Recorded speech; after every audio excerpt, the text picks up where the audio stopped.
Dear students, welcome to Kalanava Tutorials. ಈ ಒಂದು ವಿಡಿಯೋದಲ್ಲಿ ನಾವು ಗಣಿತ ಪರೀಕ್ಷೆಯನ್ನ ಸುಲಭವಾಗಿ ಹೇಗೆ ಪಾಸ್ ಮಾಡುವುದು ಅಂತಕ್ಕಂಥದ್ದನ್ನ ಭಾಗ 2ರ ಒಂದು ವಿಡಿಯೋವನ್ನ ನಾವೀಗ ಇಲ್ಲಿ ನೋಡ್ತಾ ಇದ್ದೀವಿ. ಸೊ ಭಾಗ 1ರಲ್ಲಿ ನಿಮಗೆ ಈಗಾಗಲೇ 45 ಅಂಕಗಳಲ್ಲಿ ಸುಮಾರು 24 ಅಂಕಗಳಿಗೆ ಹೇಗೆ ಸುಲಭವಾಗಿ ಗಣಿತ ಪರೀಕ್ಷೆಯನ್ನ ಬರೀಬಹುದು, ಆ ಸುಲಭ ಲೆಕ್ಕಗಳನ್ನ ಹೇಗೆ ಬಿಡಿಸ್ಬೋದು ಅಂತಕ್ಕಂಥದ್ದನ್ನ ಭಾಗ 1ರ ವಿಡಿಯೋದಲ್ಲಿ ಈಗಾಗಲೇ ತಿಳಿಸ್ಕೊಡ್ಲಾಗಿದೆ. ಈಗ ನಾವು ಭಾಗ 2ರಲ್ಲಿ ಮುಂದುವರಿದ ಭಾಗವನ್ನ ನೋಡ್ತಾ ಹೋಗೋಣ. ಸೊ ಭಾಗ 1ರ ಒಂದು ವಿಡಿಯೋ ಲಿಂಕ್ ಅನ್ನ ನಿಮ್ಗೆ ಡಿಸ್ಕ್ರಿಪ್ಷನ್ ಅಲ್ಲಿ ಹಾಕಿದ್ದೀನಿ, ಅದನ್ನ ನೋಡಿ ಆನಂತರ ಈ ವಿಡಿಯೋವನ್ನು ಕೂಡ ನೀವು ನೋಡಬಹುದು. ಸೊ ಈಗ ನಾವು 2023ನೇ ಇಸ್ವಿ SSLC ಗಣಿತ ಪರೀಕ್ಷೆಯನ್ನ ಸುಲಭವಾಗಿ ಹೇಗೆ ಪಾಸ್ ಮಾಡಬೇಕು ಅಂತಕ್ಕಂಥದ್ರ ಮುಂದುವರಿದ ಭಾಗವನ್ನು ನೋಡ್ತಾ ಹೋಗೋಣ. ಇದು ಬ್ಲೂ ಪ್ರಿಂಟ್ ಅನ್ನ ನಾನು ಹಿಂದಿನ ವಿಡಿಯೋದಲ್ಲೇ ತೋರಿಸಿದೆ. ಯಾವ ಪರೀಕ್ಷೆಗೆ ಎಷ್ಟೆಷ್ಟು ಅಂಕಗಳು ಬರ್ತವೆ, ಯಾವ ಘಟಕಗಳಿಗೆ ಎಷ್ಟೆಷ್ಟು ಅಂಕಗಳು ಬರ್ತವೆ ಅಂತಕ್ಕಂಥದ್ದನ್ನ ನಾವಿಲ್ಲಿ ನೋಡಿದ್ವಿ. ಸೊ ಈಗ ಇದರಲ್ಲಿ ನಾವೀಗ ಆಲ್ರೆಡಿ ಮೊದಲನೇ ವಿಡಿಯೋದಲ್ಲಿ ಇಷ್ಟು ಒಂದು ಅಂಶಗಳ ಬಗ್ಗೆ ಲೆಕ್ಕಗಳನ್ನ ಬಿಡಿಸ್ತಕ್ಕಂಥದ್ದನ್ನ ನೋಡಿದ್ವಿ. ಸುಮಾರು 10 ಅಂಶಗಳು, ಒಟ್ಟು 26 ಅಂಕಗಳಿಗೆ ಹೇಗೆ ಲೆಕ್ಕಗಳನ್ನ ಬಿಡಿಸೋದು ಅನ್ನೋದನ್ನ ನಾವು ನೋಡಿದ್ದೇವೆ. ಇನ್ನು ಮುಂದಿನ ಒಂದು ಭಾಗವನ್ನ ನಾವೀಗ ನೋಡೋಣ. ಇದರಲ್ಲಿ 2ನೇ ಭಾಗದಲ್ಲಿ ಈ ಒಂದು ಪರೀಕ್ಷಾ ದೃಷ್ಟಿಯಿಂದ ಪ್ರಮುಖವಾಗಿರ್ತಕ್ಕಂತಹ ಪ್ರಶ್ನೆಗಳಲ್ಲಿ 11ನೇ ಪ್ರಶ್ನೆ, ಅಭಾಗಲಬ್ಧ ಸಂಖ್ಯೆ ಎಂದು ಸಾಧಿಸುವುದು. ನೋಡ್ರಿ, ಇದು ಒಂದು 2 ಅಂಕಗಳಿಗೆ ಬರ್ತಕ್ಕಂತಹ ಒಂದು ಪ್ರಶ್ನೆ ಆಗಿದೆ. ಇದು ಒಂದು ಖಚಿತವಾಗಿ ಬರ್ತಕ್ಕಂಥ ಪ್ರಶ್ನೆ. ಅಂಕೆ ಸಂಖ್ಯೆಗಳು ಚೇಂಜ್ ಆಗ್ಬೋದು, ಆದ್ರೆ ಲೆಕ್ಕ ಮಾತ್ರ ಅದೇ ರೀತಿಯ ಲೆಕ್ಕ ಇರ್ತದೆ. ನೋಡೋಣ ಈಗ ಯಾವ ರೀತಿ ಇದು ಭಾಗಲಬ್ಧ ಸಂಖ್ಯೆ ಎಂದು ಸಾಧಿಸಿ. ಇಲ್ಲಿ 5 + √3 ಒಂದು ಅಭಾಗಲಬ್ಧ ಸಂಖ್ಯೆ ಎಂದು ಸಾಧಿಸಿ ಅಂತಕ್ಕಂತಹ ಲೆಕ್ಕ ಇದೆ. ಸೊ ಈ ಲೆಕ್ಕ ಒಂದು ಖಚಿತವಾಗಿ ಬರ್ತಕ್ಕಂತಹ ಒಂದು ಸಮಸ್ಯೆ ಆಗಿದೆ. ಇದರಲ್ಲಿ ಅಂಕಿ ಸಂಖ್ಯೆಗಳು ಚೇಂಜ್ ಆಗ್ಬೋದು. 5 + √3ರ ಬದಲಿಗೆ ಬೇರೆ ಸಂಖ್ಯೆ ಕೊಡ್ಬೋದು. ಒಂದು 3 - √3 ಅಂತಕ್ಕಂಥದ್ದು, ಅಥವಾ 3 - √2 ಅಂತಕ್ಕಂತಹ ಲೆಕ್ಕವನ್ನ ಕೊಡ್ಬೋದು, ಅಥವಾ 5 - √3 ಅಂತ ಕೊಡ್ಬೋದು, ಅಥವಾ 2 + √3 ಅಂತ ಕೊಡ್ಬೋದು, ಅಥವಾ 2 - √3 ಅಂತ ಕೊಡ್ಬೋದು. ಸೊ ಈ ರೀತಿ ಅಂಕಿ ಸಂಖ್ಯೆಗಳು ಬದಲಾಗ್ಬೋದು. ಅಥವಾ √3 - 2 ಅಂತ ಕೊಡ್ಬೋದು, √3 + 5, ಈ ರೀತಿ ಅಂಕಿ ಸಂಖ್ಯೆಗಳು √3 ಆ ಕಡೆ ಈ ಕಡೆ ಬರ್ಬೋದು, ಅಥವಾ √5 ಆ ಕಡೆ ಈ ಕಡೆ ಬರ್ಬೋದು. ಈ ರೀತಿ ಲೆಕ್ಕಗಳನ್ನ ಕೊಡ್ಬೋದು ಹೊರತು ಯಾವುದೇ ಕಾರಣಕ್ಕೂ ಲೆಕ್ಕವನ್ನ ಬದಲಾವಣೆಯನ್ನ ಮಾಡೋದಿಲ್ಲ. ಅಂಕಿ ಸಂಖ್ಯೆ ಮಾತ್ರ ಬೇರೆ ಆಗ್ತದೆ. ಈಗ ಇದನ್ನ ಸಾಧನೆ ಹೇಗೆ ಮಾಡೋದು ಅಂತ ನಾವು ನೋಡ್ತಾ ಹೋಗೋಣ. ಮೊದಲಿಗೆ 5 + √3 ಒಂದು ಭಾಗಲಬ್ಧ ಸಂಖ್ಯೆ ಆಗಿರಲಿ ಅಂತ ಇಟ್ಕೊಳ್ಳೋಣ. ನಾವು ಒಂದು ಭಾಗಲಬ್ಧ ಸಂಖ್ಯೆ ಆಗಿರಲಿ, ನಾವು ಊಹೆ ಮಾಡ್ಕೋಬೇಕು. ಇದನ್ನ ಆಗಿರಲಿ ಎಂದು ಊಹಿಸಿ ಅಂತಾನು ಇಟ್ಕೋಬಹುದು, ಭಾಗಲಬ್ಧ ಸಂಖ್ಯೆ ಆಗಿರಲಿ ಅಂತ. ಸೊ ಭಾಗಲಬ್ಧ ಸಂಖ್ಯೆ ಆದಾಗ ನಾವೇನ್ ಮಾಡ್ಬೇಕು ಅಂದ್ರೆ 5 + √3 ನಾವು p/q ಅಂತ ಬರಿತೇವೆ. 5 + √3 ಅನ್ನೋದು p/q ರೂಪದಲ್ಲಿ ಇರ್ತದೆ, ಅದಕ್ಕೋಸ್ಕರ ಅದನ್ನ ಭಾಗಲಬ್ಧ ಸಂಖ್ಯೆ ಅಂತ ಕರಿತೀವಿ. ಹಾಗಾಗಿ ಇಲ್ಲಿ p ಮತ್ತು q ಸಹ ಅವಿಭಾಜ್ಯಗಳು. p ಮತ್ತು q ಸಹ ಅವಿಭಾಜ್ಯಗಳು. ಸಹ ಅವಿಭಾಜ್ಯಗಳು ಅಂತಂದ್ರೆ ಅರ್ಥ ಏನಪ್ಪಾ ಅಂತಂದ್ರೆ ಒಂದೇ ಸಂಖ್ಯೆಯಿಂದ ಭಾಗ ಆಗಂಗಿಲ್ಲ ಅಂತ ಅರ್ಥ. ಜೊತೆಗೆ q is not equal to 0, q 0ಗೆ ಸಮವಲ್ಲ. ಇಷ್ಟನ್ನ ನೀವು ಬರೀಬೇಕು. ಒಂದು ಭಾಗಲಬ್ಧ ಸಂಖ್ಯೆ ಆಗಿರ್ಲಿ ಅಂತ ಬರ್ಕೊಳ್ರಿ. ಇದನ್ನ ಭಾಗಲಬ್ಧ ಸಂಖ್ಯೆ ಆಗಿರೋದ್ರಿಂದ 5 + √3 p/q ಅಂತ ಇಟ್ಕೊಳ್ರಿ. p q ಸಹ ಅವಿಭಾಜ್ಯಗಳು, q is equal to 0. ಇದಿಷ್ಟನ್ನ ನೆನ್ಪಿಟ್ಕೊಳ್ರಿ. ಈಗ ಏನ್ ಮಾಡ್ಬೇಕು, ರೂಟ್ ಇರ್ತಕ್ಕಂತಹ ಸಂಖ್ಯೆಯನ್ನ ಇಲ್ಲೇ ಉಳಿಸ್ಕೊಳ್ರಿ. ಈ ಉಳಿದಿರತಕ್ಕಂಥದನ್ನ ಆ ಕಡೆ ಕಳಿಸ್ಬಿಡ್ರಿ. 5ನ್ನ ಈಕ್ವಲ್ಸ್ ಇಂದ ಆ ಕಡೆ ಕಳಿಸ್ಬೇಕು. ಹಾಗಾಗಿ √3 ಹಾಗೆ ಉಳಿಸ್ಕೊಳ್ಳೋಣ. is equal to p/q. ಈ 5 ಈಕ್ವಲ್ಸ್ ಇಂದ ಆ ಕಡೆ ಟ್ರಾನ್ಸ್ಫರ್ ಆಗ್ತಾ ಇದೆ, ಆ ಕಡೆ ಹೋಗ್ತಾ ಇದೆ ಅಂತಂದ್ರೆ 5ಕ್ಕೆ ಇಲ್ಲಿ ಏನು ಇರ್ಲಿಲ್ಲ ಅಂದ್ರೆ ಪ್ಲಸ್ ಇರುತ್ತೆ, ಆ ಕಡೆ ಹೋದಾಗ ಮೈನಸ್ ಆಗುತ್ತೆ, -5. ಹಾಗಾಗಿ ಇಲ್ಲಿ √3ಕ್ಕೆ ಇರ್ತಕ್ಕಂಥ ಪ್ಲಸ್ ಇಲ್ಲಿ ಇರುತ್ತೆ, ಅದನ್ನ ಬರ್ದಿರಲ್ಲ ಅಷ್ಟೇ. ನಾವು ಇಲ್ಲಿರುತ್ತೆ, ಇರ್ಲಿಲ್ಲ, ಅಲ್ಲಿ ಇರ್ಲಿಲ್ಲ ಅಂದ್ರೆ ಇದೆ ಅಂತ ಅರ್ಥ. ಅದು ಈಗ √3 is equal to p/q - 5 ಅಂತ ಆಯ್ತು. 5 ಆ ಕಡೆ ಹೋಗಿದ್ರಿಂದ ಏನಾಯ್ತದು, -5 ಅಂತ ಆಗಿದೆ. ಈಗ ನಾವೇನ್ ಮಾಡ್ಬೇಕು, ಇದನ್ನ ಈಗ p/q - 5 ಅಂತಕ್ಕಂಥದ್ರಲ್ಲಿ ರೂಟ್ ಇಲ್ವೇ ಇಲ್ಲ ನೋಡ್ರಿ ಇಲ್ಲಿ. ಹಾಗಾಗಿ ನಾವೇನ್ ಬರಿತೀವಿ, p/q - 5 ಇದಿಷ್ಟು ಏನಿದೆಯಲ್ಲ, ಇದು ಒಂದು ಭಾಗಲಬ್ಧ ಸಂಖ್ಯೆ. ಯಾಕೆ ಭಾಗಲಬ್ಧ ಸಂಖ್ಯೆ ಅಂದ್ರೆ ಇದರಲ್ಲಿ ರೂಟ್ ಇಲ್ಲ, ಅದಕ್ಕೋಸ್ಕರ ಒಂದು ಭಾಗಲಬ್ಧ ಸಂಖ್ಯೆ ಅಂತ ಬರಿತೀವಿ ನಾವು. ನೋಡ್ರಿ, ಎಲ್ಲೆಲ್ಲಿ ಭಾಗಲಬ್ಧ ಎಲ್ಲಿ ಅಭಾಗಲಬ್ಧ ಬರಿಬೇಕು ನೆನ್ಪಿರ್ಬೇಕು. ಇದು ಒಂದು ಭಾಗಲಬ್ಧ ಸಂಖ್ಯೆ ಆಯ್ತು. ಹಾಗಾದ್ರೆ P/Q-5 ಅಂತಕ್ಕಂಥದ್ದು ಏನಿದೆಯಲ್ಲ ಇದು √3ಕ್ಕೆ ಸಮ ಆಗಿರೋದ್ರಿಂದ √3 ಸಹ ಒಂದು ಭಾಗಲಬ್ಧ ಸಂಖ್ಯೆ ಅಂತ ಬರಿಬೋದು ನಾವು. ಯಾಕೆಂದ್ರೆ ಒಂದು ಭಾಗಲಬ್ಧ ಸಂಖ್ಯೆಗೆ ಸಮವಾಗಿರುವಂತಹದ್ದು ಇನ್ನೊಂದು ಭಾಗಲಬ್ಧ ಸಂಖ್ಯೆನೇ ಆಗಿರುತ್ತೆ. ಇವೆರಡು ಸಮ ಇರೋದ್ರಿಂದ √3 ಸಹ ಒಂದು ಭಾಗಲಬ್ಧ ಸಂಖ್ಯೆ ಅಂತ ಬರದ್ವಿ.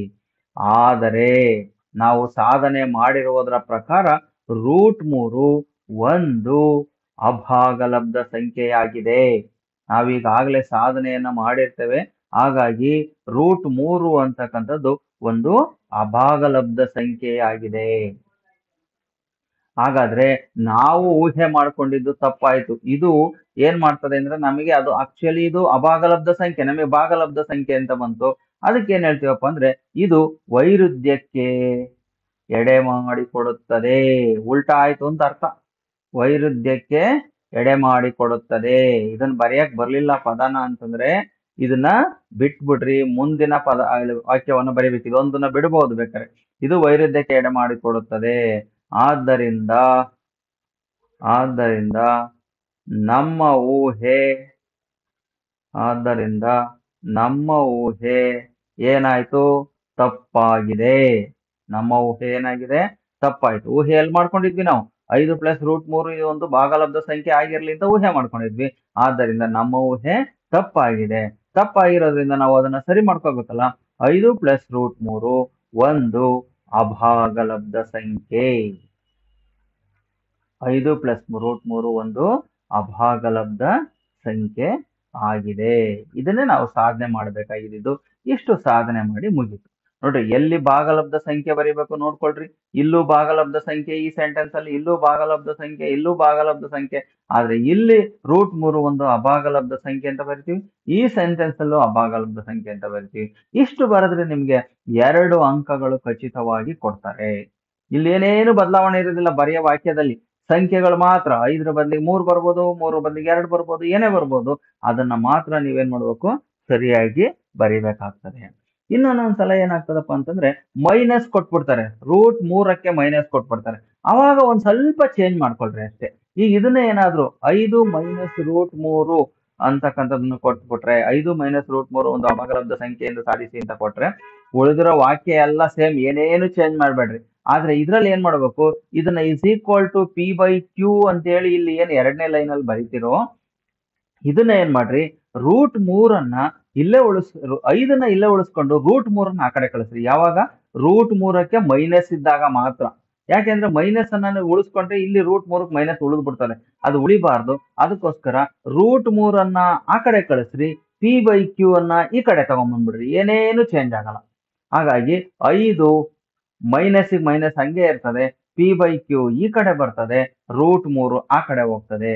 ನೋಡ್ರಿ, ಇದು ಎಡಭಾಗ ಬಲಭಾಗ ಚೇಂಜ್ ಆಯ್ತಷ್ಟೇ, ಬೇರೆ ಏನು ಚೇಂಜ್ ಆಗಲ್ಲ. ಹಾಗಾಗಿ ಈ ತರ ಲೆಕ್ಕನ ಯಾವಾಗ ಮಾಡ್ಬೇಕು ನೀವು? ರೂಟ್ ಇರ್ತಕ್ಕಂತಹ ಸಂಖ್ಯೆಗೆ ಮೈನಸ್ ಇದ್ರೆ ಮಾತ್ರ ಇದನ್ನ ಆ ಕಡೆ ಕಳಿಸ್ರಿ, ಅದನ್ನ ಈ ಕಡೆ ತಗೊಂಡ್ಬರ್ರಿ. ಅದಕ್ಕೆ ಪ್ಲಸ್ ಇತ್ತು, ಏನು ಚಿಂತೆ ಮಾಡ್ಬೇಡ್ರಿ. 5ನ್ನ ಮಾತ್ರ ಈಕ್ವಲ್ಸ್ ಇಂದ ಆ ಕಡೆ ಕಳಿಸ್ಬಿಟ್ರಿ, ನಿಮ್ ಲೆಕ್ಕ ಮುಗೀತು. ಹಾಗಾಗಿ ಇನ್ನು ವಾಕ್ಯಗಳು ಇವೇನ್ ಬರೀತಾರಲ್ಲ ಇದೆಲ್ಲ ಸೇಮ್ ಇರುತ್ತೆ, ಏನೇನು ಚೇಂಜಸ್ ಇರಲ್ಲ. √3 ಇದ್ರೆ √3 ಬರಿತೀರಿ, √5 ಇದ್ರೆ √5 ಬರಿತೀರಿ. ಇನ್ನು ಉಳಿದಿರ್ತಕ್ಕಂಥದ್ದು ಒಂದು ಅಕ್ಷರನು ಚೇಂಜ್ ಮಾಡೋ ಅವಶ್ಯಕತೆ ಇಲ್ಲ. ಇಷ್ಟು ಮಾಡಿದ್ರೆ ನಿಮ್ಗೆ 2 ಅಂಕಗಳು ಲಭಿಸ್ತದೆ. ಈಗ 12ನೇ ಪ್ರಶ್ನೆಯನ್ನ ನೋಡೋಣ. ಇದು ಸೂತ್ರವನ್ನು ಬಳಸಿ ವರ್ಗ ಸಮೀಕರಣ ಬಿಡಿಸುವುದು. ಇದು ಒಂದು ಬಹಳ ಪ್ರಮುಖವಾಗಿರ್ತಕ್ಕಂಥ ಪ್ರಶ್ನೆ. ಈ ಲೆಕ್ಕ ಬಂದೇ ಬರ್ತದೆ ಇದು. ಈಗ ಇಲ್ಲಿ ಒಂದು ಲೆಕ್ಕವನ್ನು ನೋಡೋಣ. x² + 4x - 5 = 0 ಈ ವರ್ಗ ಸಮೀಕರಣದ ಮೂಲಗಳನ್ನು ವರ್ಗ ಸಮೀಕರಣದ ಸೂತ್ರ ಉಪಯೋಗಿಸಿ ಕಂಡುಹಿಡಿಯಿರಿ ಅಂತ ಇದೆ. ಸೊ ಇದು ಒಂದು ಲೆಕ್ಕ ನಿಮ್ಗೆ ಕನ್ಫರ್ಮ್ ಆಗಿ ಬರ್ತಕ್ಕಂಥದ್ದು. ಸೊ ಈ ತರ ಲೆಕ್ಕ ಕೊಟ್ಟಾಗ ಏನ್ ಮಾಡ್ರಿ, ನೀವು ಮೊದಲು ಸಮೀಕರಣವನ್ನ ಬರ್ಕೊಳ್ರಿ. x² + 4x - 5 = 0. ಇದನ್ನ ವರ್ಗ ಸಮೀಕರಣದ ಆದರ್ಶ ರೂಪಕ್ಕೆ ಹೋಲಿಸಬೇಕು. ax² + bx + c = 0. ಇದು ವರ್ಗ ಸಮೀಕರಣದ ಆದರ್ಶ ರೂಪ. ಇದನ್ನ 1 ಅಂಕಕ್ಕೆ ಸಹ ನಿಮ್ಗೆ ಕೇಳ್ತಕ್ಕಂಥ ಸಾಧ್ಯತೆ ಇರ್ತದೆ. ಹಾಗಾಗಿ ಆದರ್ಶ ರೂಪವನ್ನ ನೆನ್ಪಿಟ್ಕೊಳ್ರಿ, ax² + bx + c. ಈಗ ಇದನ್ನ ಈ ಸಮೀಕರಣವನ್ನ ಇದಕ್ಕೆ ಹೋಲಿಕೆ ಮಾಡಿದಾಗ ನೋಡ್ರಿ, x² ನ ಬಿಟ್ಬಿಟ್ರೆ ಇಲ್ಲಿ a ಜಾಗದಲ್ಲಿ ಏನಿರುತ್ತೋ ಅದೇ a ಬೆಲೆ ಆಗಿರುತ್ತೆ. x² ಪಕ್ಕದಲ್ಲಿ ಏನು ಇಲ್ಲ, ಹಾಗಾಗಿ ಏನು ಇಲ್ಲ ಅಂದ್ರೆ 1 ಅಂತ ಕರಿತೇವೆ ನಾವು. ಸೊ ನೆಕ್ಸ್ಟ್ ಎಕ್ಸ್ ಮತ್ತೆ ಎಕ್ಸ್ ನ ಇಲ್ಲಿ ತೆಗೆದ್ರೆ ನಾವು ಬಿ ಜಾಗದಲ್ಲಿ 4 ಇದೆ, ಹಾಗಾಗಿ ಬಿ ಇಸ್ ಈಕ್ವಲ್ ಟು 4. ಇಲ್ಲಿ ಸಿ ಜಾಗದಲ್ಲಿ ಎಷ್ಟಿದೆ? 5 ಇದೆ, ಪ್ಲಸ್ ಇರೋದ್ರ ಬದಲಿಗೆ ಮೈನಸ್ ಇರೋದ್ರಿಂದ ನಾವು ಸಿ ಇಸ್ ಈಕ್ವಲ್ ಟು -5. ಈ ಮೂರು ಬೆಲೆಗಳನ್ನ ಬರ್ಕೋಬೇಕು. ಈ ಮೂರು ಬೆಲೆಗಳನ್ನ ಬರ್ಕೊಂಡ ನಂತರ ಸೂತ್ರವನ್ನ ಹಾಕ್ಬೇಕು. ಸೊ ಸೂತ್ರ ಏನಿದೆ? X is equal to -b plus or minus square root of B square minus 4 AC divided by 2a ಅಂತಕ್ಕಂಥ ಫಾರ್ಮುಲಾನ ಸೂತ್ರ ಹಾಕೊಂತೀವಿ. ಈಗ ಬೆಲೆಗಳನ್ನ ಹಾಕೋಣ. ಬಿ ಅಂದ್ರೆ 4 ಇದೆ, ಹಾಗಾಗಿ -4 ಬರ್ತದೆ, plus or minus square root of B square ಅಂತ ಇದೆ, ಬಿ ಸ್ಕ್ವಯರ್ ಅಂತಂದ್ರೆ 4 ಸ್ಕ್ವಯರ್ ಆಗ್ತದೆ, ಮೈನಸ್ 4 AC ಇದೆ, 4 ಎ ಅಂದ್ರೆ 1, ಹಾಗಾಗಿ ಎ ಜಾಗಕ್ಕೆ 1 ಹಾಕ್ರಿ. ನೆಕ್ಸ್ಟ್ ಸಿ ಇದೆ, ಇಲ್ಲಿ ಸಿ ಜಾಗಕ್ಕೆ 5 -5 ಇದೆ, ಸಿ ಜಾಗದಲ್ಲಿ ಎಷ್ಟಿದೆ? -5 ಇರೋದ್ರಿಂದ ನಾವಿಲ್ಲಿ ಸಿ ಜಾಗಕ್ಕೆ -5 ಹಾಕ್ಬೇಕು. ನೀವು ಒಂದೇ ಒಂದು ಚಿಹ್ನೆಯನ್ನೇನಾದ್ರೂ ಮಿಸ್ ಮಾಡಿದ್ರಿ ಅಂತಂದ್ರೆ ಲೆಕ್ಕ ತಪ್ಪಾಗ್ತದೆ, ಹಾಗಾಗಿ ಸಿ ಜಾಗಕ್ಕೆ -5 ಹಾಕ್ಬೇಕು. ಡಿವೈಡೆಡ್ ಬೈ 2a, ಎ ಅಂದ್ರೆ ಮತ್ತೆ 1 ಅಂತ ಬರ್ತದೆ. ಸೊ ಈಗ ನಾವೇನ್ ಮಾಡೋಣ? ಈಗ ನಾವು -4 ಹಾಗೆ ಇಟ್ಕೊಂಡು plus or minus square root ಒಳಗಡೆ ಇರ್ತಕ್ಕಂಥ ಲೆಕ್ಕ ಮಾಡ್ಕೊಂಡ್ರೆ 4 × 16 ಈಗ 4 × 1 × 5 ಗುಣಿಸ್ಬೇಕು, ಜೊತೆಗೆ ಇಲ್ಲೊಂದು ಮೈನಸ್ ಇದೆ, ಮೈನಸ್ ಇಂಟು ಮೈನಸ್ ಅಂದ್ರೆ ಪ್ಲಸ್ ಆಗುತ್ತೆ. 5 1 5, 5 4 20, 16 + 20 ಆಯ್ತು. ಛೇದದಲ್ಲಿ 2 × 1 ಗುಣಿಸಿದ್ರೆ 2 ಬರ್ತದೆ, ಇಸ್ ಈಕ್ವಲ್ ಟು. ಸೊ ಈಗ ಇಲ್ಲಿ -4 ಹಾಗೆ ಉಳಿತು, plus or minus square root of 20 16 ಕೂಡಿಸಿದ್ರೆ 36 ಬಂತು. ಯಾವ್ದೇ ಕಾರಣಕ್ಕೂ ಈ 2 4 ಹೊಡಿಬೇಡ್ರಿ, ಕಡ್ತಾ ಹೊಡೆದ್ರೆ ಹೋಗೋದಿಲ್ಲ, ಇದು ಕ್ಯಾನ್ಸಲ್ ಮಾಡಂಗಿಲ್ಲ. So -4 plus or minus square root of 36 ವರ್ಗಮೂಲ, 36ರ ವರ್ಗಮೂಲ 6 ಡಿವೈಡೆಡ್ ಬೈ 2. ಈಗಲೂ ಸಹ ಈ 6 ಕ್ಯಾನ್ಸಲ್ ಮಾಡಂಗಿಲ್ಲ, ಕಾಮನ್ ತೆಗೆದು ಕ್ಯಾನ್ಸಲ್ ಮಾಡಬೇಕು. ಇದಿಷ್ಟು ಬಂತು. ಈಗ ಇಲ್ಲಿ ಪ್ಲಸ್ ಆರ್ ಮೈನಸ್ ಇರೋದ್ರಿಂದ ಒಂದ್ಸಲ ಪ್ಲಸ್ ಒಂದ್ಸಲ ಮೈನಸ್ ಅನ್ನ ಹಾಕಿ ನಾವು ಲೆಕ್ಕವನ್ನ ಮಾಡೋಣ. ಎಕ್ಸ್ ಇಸ್ ಈಕ್ವಲ್ ಟು ಇಲ್ಲಿ -4ಕ್ಕೆ ಮೈನಸ್ ಹಾಗೆ ಇರುತ್ತೆ, ಇದ್ರ ಚಿಹ್ನೆ ಯಾವುದೇ ಕಾರಣಕ್ಕೂ ಚೇಂಜ್ ಆಗಲ್ಲ. ಇಲ್ಲಿ ಒಂದ್ಸಲ ಪ್ಲಸ್ 6 ಅಂತ ಹಾಕೋಣ, ಡಿವೈಡೆಡ್ ಬೈ 2. ಇನ್ನೊಂದ್ಸಲ ಇದೇ ಲೆಕ್ಕದಲ್ಲಿ -4 ಹಾಗೆ ಇರ್ತದೆ, ಪ್ಲಸ್ 6ರ ಬದಲಿಗೆ ಇಲ್ಲಿ -6 ಡಿವೈಡೆಡ್ ಬೈ 2.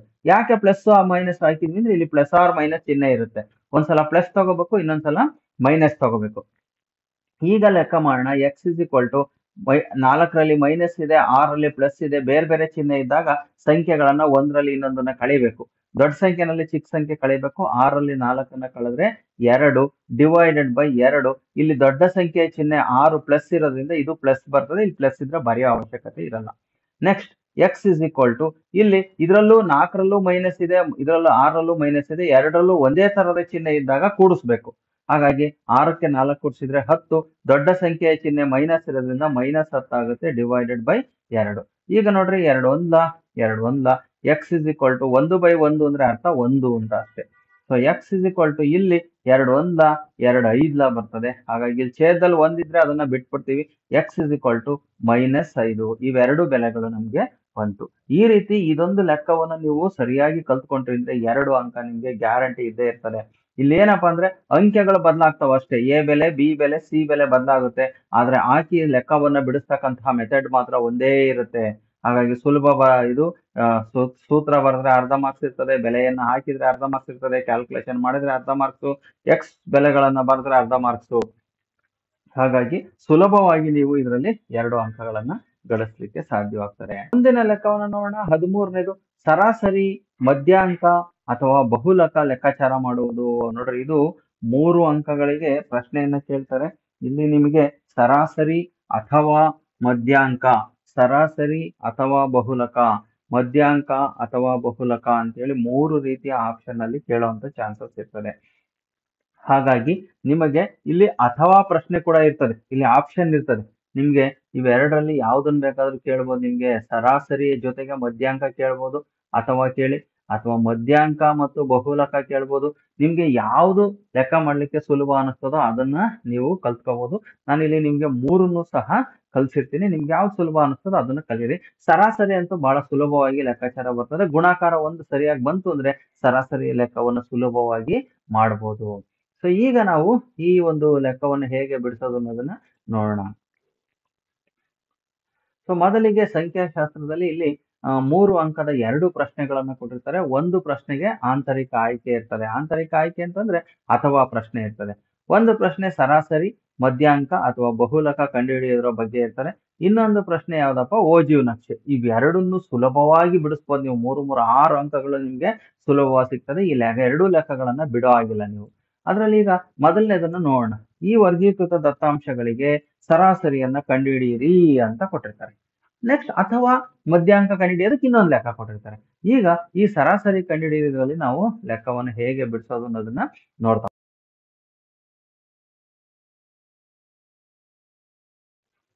ಈಗ ಇಲ್ಲಿ ಸರಾಸರಿ ಅಂತಕ್ಕಂಥ ಸೂತ್ರವನ್ನ ನೋಡಿದಾಗ ನಾವು X bar is equal to sigma F I X I divided by sigma F I. So ಈ ಒಂದು ಸೂತ್ರವನ್ನ ಕೊಟ್ಟಿದ್ದಾರೆ. ಸೊ ಈಗ ಇಲ್ಲಿ ನಾವು ಎಫ್ ಐ ಎಕ್ಸ್ ಐ ಅಂತ ಕೊಟ್ಟಿದ್ದಾರೆ. ಎಕ್ಸ್ ಅನ್ನ ನಾವು ಕಂಡುಹಿಡ್ಕೋಬೇಕು. ಸೊ ಆಕ್ಚುಲಿ ಇಲ್ಲಿ ನಾವು ಇದನ್ನ ನೋಡಿದಾಗ ನಾವಿಲ್ಲಿ ಎಫ್ ಮತ್ತು ಎಕ್ಸ್ ಯಾವ್ದನ್ನ ಕೊಟ್ಟಿದಾರಪ್ಪ ಅಂತಂದ್ರೆ, ಮೊದಲಿಗೆ ನಮ್ಗಿಲ್ಲಿ ಎಫ್ ಅಂತಂದ್ರೆ ಆವೃತ್ತಿ, ಇದು ಎಫ್ ಐ ಆಗ್ತದೆ. ಸೊ ಎಕ್ಸ್ ಅನ್ನ ನಾವು ಕಂಡುಹಿಡ್ಕೋಬೇಕು. ಎಕ್ಸ್ ಅಂದ್ರೆ ಈ ಒಂದು ವರ್ಗಾಂತರ ಏನ್ ಕೊಟ್ಟಿದಾರೋ ಇದರ ಮಧ್ಯ ಬಿಂದುವನ್ನ ನಾವು ಎಕ್ಸ್ ಅಂತ ತಗೊಂತೀವಿ. ಸೊ ಈಗ ನಾವು ಮೊದಲಿಗೆ ನಿಮಗೆ ಏನ್ ಮಾಡ್ಬೇಕು, ನೀವು ಪರೀಕ್ಷೆಯಲ್ಲಿ ಇದನ್ನ ಕೊಟ್ಟ ತಕ್ಷಣ ಈ ವರ್ಗಾಂತರ ಮತ್ತು ಆವೃತ್ತಿ ಇದನ್ನ ಏನ್ ಮಾಡ್ಬೇಕು, ಇದನ್ನ ಮತ್ತೊಂದ್ಸಲ ಬರ್ಕೋಬೇಕು. ಬರ್ಕೊಂಡು ಇದರಲ್ಲಿ 2 ಎಕ್ಸ್ಟ್ರಾ ಕಾಲಂಗಳನ್ನ ಹಾಕೋಬೇಕು ನೀವು. ಈ 2 ಎಕ್ಸ್ಟ್ರಾ ಕಾಲಂಗಳನ್ನ ಹಾಕೊಂಡು ಸೊ ಇದರಲ್ಲಿ ನೀವು ಇದನ್ನ ಫಿಲ್ ಮಾಡ್ತಾ ಹೋಗ್ಬೇಕು. ಸೊ ಏನೇನನ್ನ ತುಂಬಿಸ್ಬೇಕು ಇಲ್ಲಿ ನೋಡೋಣ. ಸೊ ಈಗ ಇಲ್ಲಿ ನಾವು ಆವೃತ್ತಿಯನ್ನ ಅವರು ಕೊಟ್ಟಿದ್ದಾರೆ. ಸೊ ಇದನ್ನೇ ನಾವು ಎಫ್ ಐ ಅಂತ ತಗೊಂತೀವಿ. ಸೊ ಇಲ್ಲಿ ನಾವು ಇದನ್ನ ಫಿಲ್ ಮಾಡಬೇಕಾದ್ರೆ ಇಲ್ಲಿ ಮಧ್ಯ ಬಿಂದು ಅಂತ ತಗೋತೀವಿ. ಫಸ್ಟ್ ಮೊದಲು ಮಧ್ಯ ಬಿಂದುವನ್ನ ಕಂಡುಹಿಡ್ಕೋಬೇಕು. ಮಧ್ಯ ಬಿಂದುವನ್ನೇ ನಾವು ಎಕ್ಸ್ ಐ ಅಂತ ತಗೊಂತಕ್ಕಂಥದ್ದು. ಸೊ ಈಗ ಎಕ್ಸ್ ಐ ಅನ್ನ ಕಂಡುಹಿಡಿತಾ ಹೋಗೋಣ. 0 ಮತ್ತು 20ರ ಮಧ್ಯ ಬಿಂದು, 0 ಮತ್ತು 20ರ ಮಧ್ಯ ಬಿಂದು ಇದನ್ನ ಕಂಡುಹಿಡಿಯಬೇಕು ಸುಲಭವಾಗಿ ಅಂತಂದ್ರೆ ಏನ್ ಮಾಡ್ಬೇಕು, 0 ಪ್ಲಸ್ 20 ಕೂಡಿಸ್ಬಿಟ್ಟು 2ರಿಂದ ಭಾಗಿಸ್ಬಿಟ್ರೆ ಆಯ್ತು. 20ರನ್ನ 10ರಿಂದ ಕೂಡಿಸಿದ್ರೆ 20 ಆಗುತ್ತೆ. 20/2 ಅಂದ್ರೆ 10 ಆಗುತ್ತೆ. ಅದೇ ಮಧ್ಯ ಬಿಂದು. ಸೊ ಇಲ್ಲಿ 20 ಮತ್ತೆ 40ರ ಮಧ್ಯ ಬಿಂದು ಯಾವ್ದಾಗ್ತದೆ, 30 ಆಗ್ತದೆ. 40 ಮತ್ತು 60ರ ಮಧ್ಯ ಬಿಂದು 50 ಆಗುತ್ತೆ. 60 ಮತ್ತು 80ರ ಮಧ್ಯ ಬಿಂದು 70 ಆಗುತ್ತೆ. 80 ಮತ್ತು 100ರ ಮಧ್ಯ ಬಿಂದು ಎಷ್ಟಾಗುತ್ತೆ, 90 ಆಗುತ್ತೆ. ಸೊ ಈಗ ನಾವೇನ್ ಮಾಡ್ಬೇಕು, ಇಲ್ಲಿ ಎಫ್ ಐ ಮತ್ತು ಎಕ್ಸ್ ಐ ಅನ್ನ ಕಂಡುಹಿಡ್ಕೋಬೇಕು. ಎಫ್ ಐ ಎಕ್ಸ್ ಐ ಅಂದ್ರೆ F I into X I ಅಂತ ಎರಡನ್ನು ಗುಣಿಸ್ಬೇಕು. ಸೊ ಇಲ್ಲಿ ಆವೃತ್ತಿ 12 ಇದೆ. 12 ಇಂಟು 10ನ್ನ ಗುಣಿಸಿದ್ರೆ 120 ಆಗುತ್ತೆ. ಅದೇ ರೀತಿ 14 30, 14 42, 420 ಆಗುತ್ತೆ. 8 40. 0ಯನ್ನ ಬಿಟ್ಟು ಗುಣಿಸ್ರೆ ಆಮೇಲೆ ಇಲ್ಲೊಂದು 0ಯನ್ನ ಸೇರಿಸ್ಕೋಬಹುದು. ನೋಡ್ರಿ 6 ಇಂಟು 7, 6 7 42. ಒಂದ್ 0 ಬಿಟ್ಟಿದ್ವಿ, 0ಯನ್ನ ಸೇರಿಸ್ಕೋಬೇಕು. 10 9 90, ಒಂದ್ 0 ಬಿಟ್ಟಿದ್ವಿ, 0 ಸೇರಿಸ್ಕೋಬೇಕು. ಸೊ ಈ ತರ ಕಂಡುಹಿಡ್ಕೋಬೇಕು. ಸೊ ಇದಾದ್ಮೇಲೆ ಏನ್ ಮಾಡ್ಬೇಕು, ಇಲ್ಲಿ sigma F I X I ಕಂಡುಹಿಡಿಯಬೇಕು. ಸಿಗ್ಮಾ ಅಂದ್ರೆ ಅರ್ಥ ಮೊತ್ತವನ್ನ ಕಂಡುಹಿಡಿಯುವುದು ಅಂತ ಅರ್ಥ. ಹಾಗಾಗಿ ಈ ತರ ಮೊತ್ತವನ್ನ ಕಂಡುಹಿಡಿಯಬೇಕು. ಸೊ ಇಲ್ಲಿ ಕೂಡಿಸಿದ್ರೆ 0 ಬರುತ್ತೆ. ಮೊದಲನೇದು 2 2 4 2 6 ಬರುತ್ತೆ. 9 4 13 4 17 4 21 1 22 2260 ಬಂತು. ಸೊ ಇದನ್ನ ಕೂಡಿಸಿದ್ರೆ ನಮ್ಗೆ ಸಿಗ್ಮಾ ಎಫ್ ಐ ಬರುತ್ತೆ. ಸಿಗ್ಮಾ ಎಫ್ ಐ ಬೇಕು. ಹಾಗಾಗಿ ಇದನ್ನು ಕೂಡಿಸ್ಬೇಕು. 4 2 6 8 14 6 20ಕ್ಕೆ 0 2 3 1 4 1 5 50 ಬಂತು. ಈ ಎರಡೂ ಬೆಲೆಗಳನ್ನ, ಸೊ ಇಲ್ಲಿ ಏನು ಸಿಗ್ಮಾ ಎಫ್ ಐ ಬಂದಿದೆ, ಇಲ್ಲಿ sigma F I X I ಬಂದಿದೆ, ಅದನ್ನ ಇಲ್ಲಿ ಸೂತ್ರಕ್ಕೆ ಹಾಕ್ಬೇಕು. So X bar is equal to sigma F I ಅಂತಂದ್ರೆ 2260 divided by sigma I F I ಅಂತಂದ್ರೆ 50.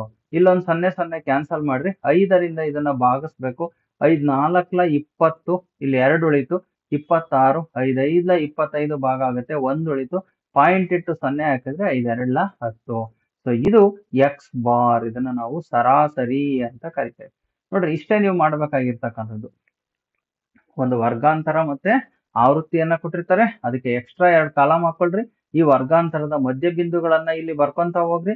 ಈ ಮಧ್ಯ ಬಿಂದುಗಳಿಗೆ ಆವೃತ್ತಿಯನ್ನ ಗುಣಿಸ್ಕೊಂತ ಹೋಗ್ರಿ. ಇದನ್ನು ಗುಣಿಸ್ಬಿಟ್ಟು ಇಲ್ಲಿ ಉತ್ತರ ಬರೀತಾ ಹೋಗೋದಷ್ಟೇ. ಬರೆದ್ಬಿಟ್ಟು ಇದನ್ನ ಕೂಡಿಸ್ಬಿಟ್ಟು ಇಲ್ಲಿ ಸೂತ್ರಕ್ಕೆ ತಂದು ಅಂಶದಲ್ಲಿ ಹಾಕೋಬೇಕು. ಸೊ ಇದನ್ನ ಕೂಡಿಸಿರ್ತಕ್ಕಂಥದ್ದು ಏನಿರ್ತದೋ ಇದನ್ನ ತಂದು ಛೇದದಲ್ಲಿ ಹಾಕೋಬೇಕು.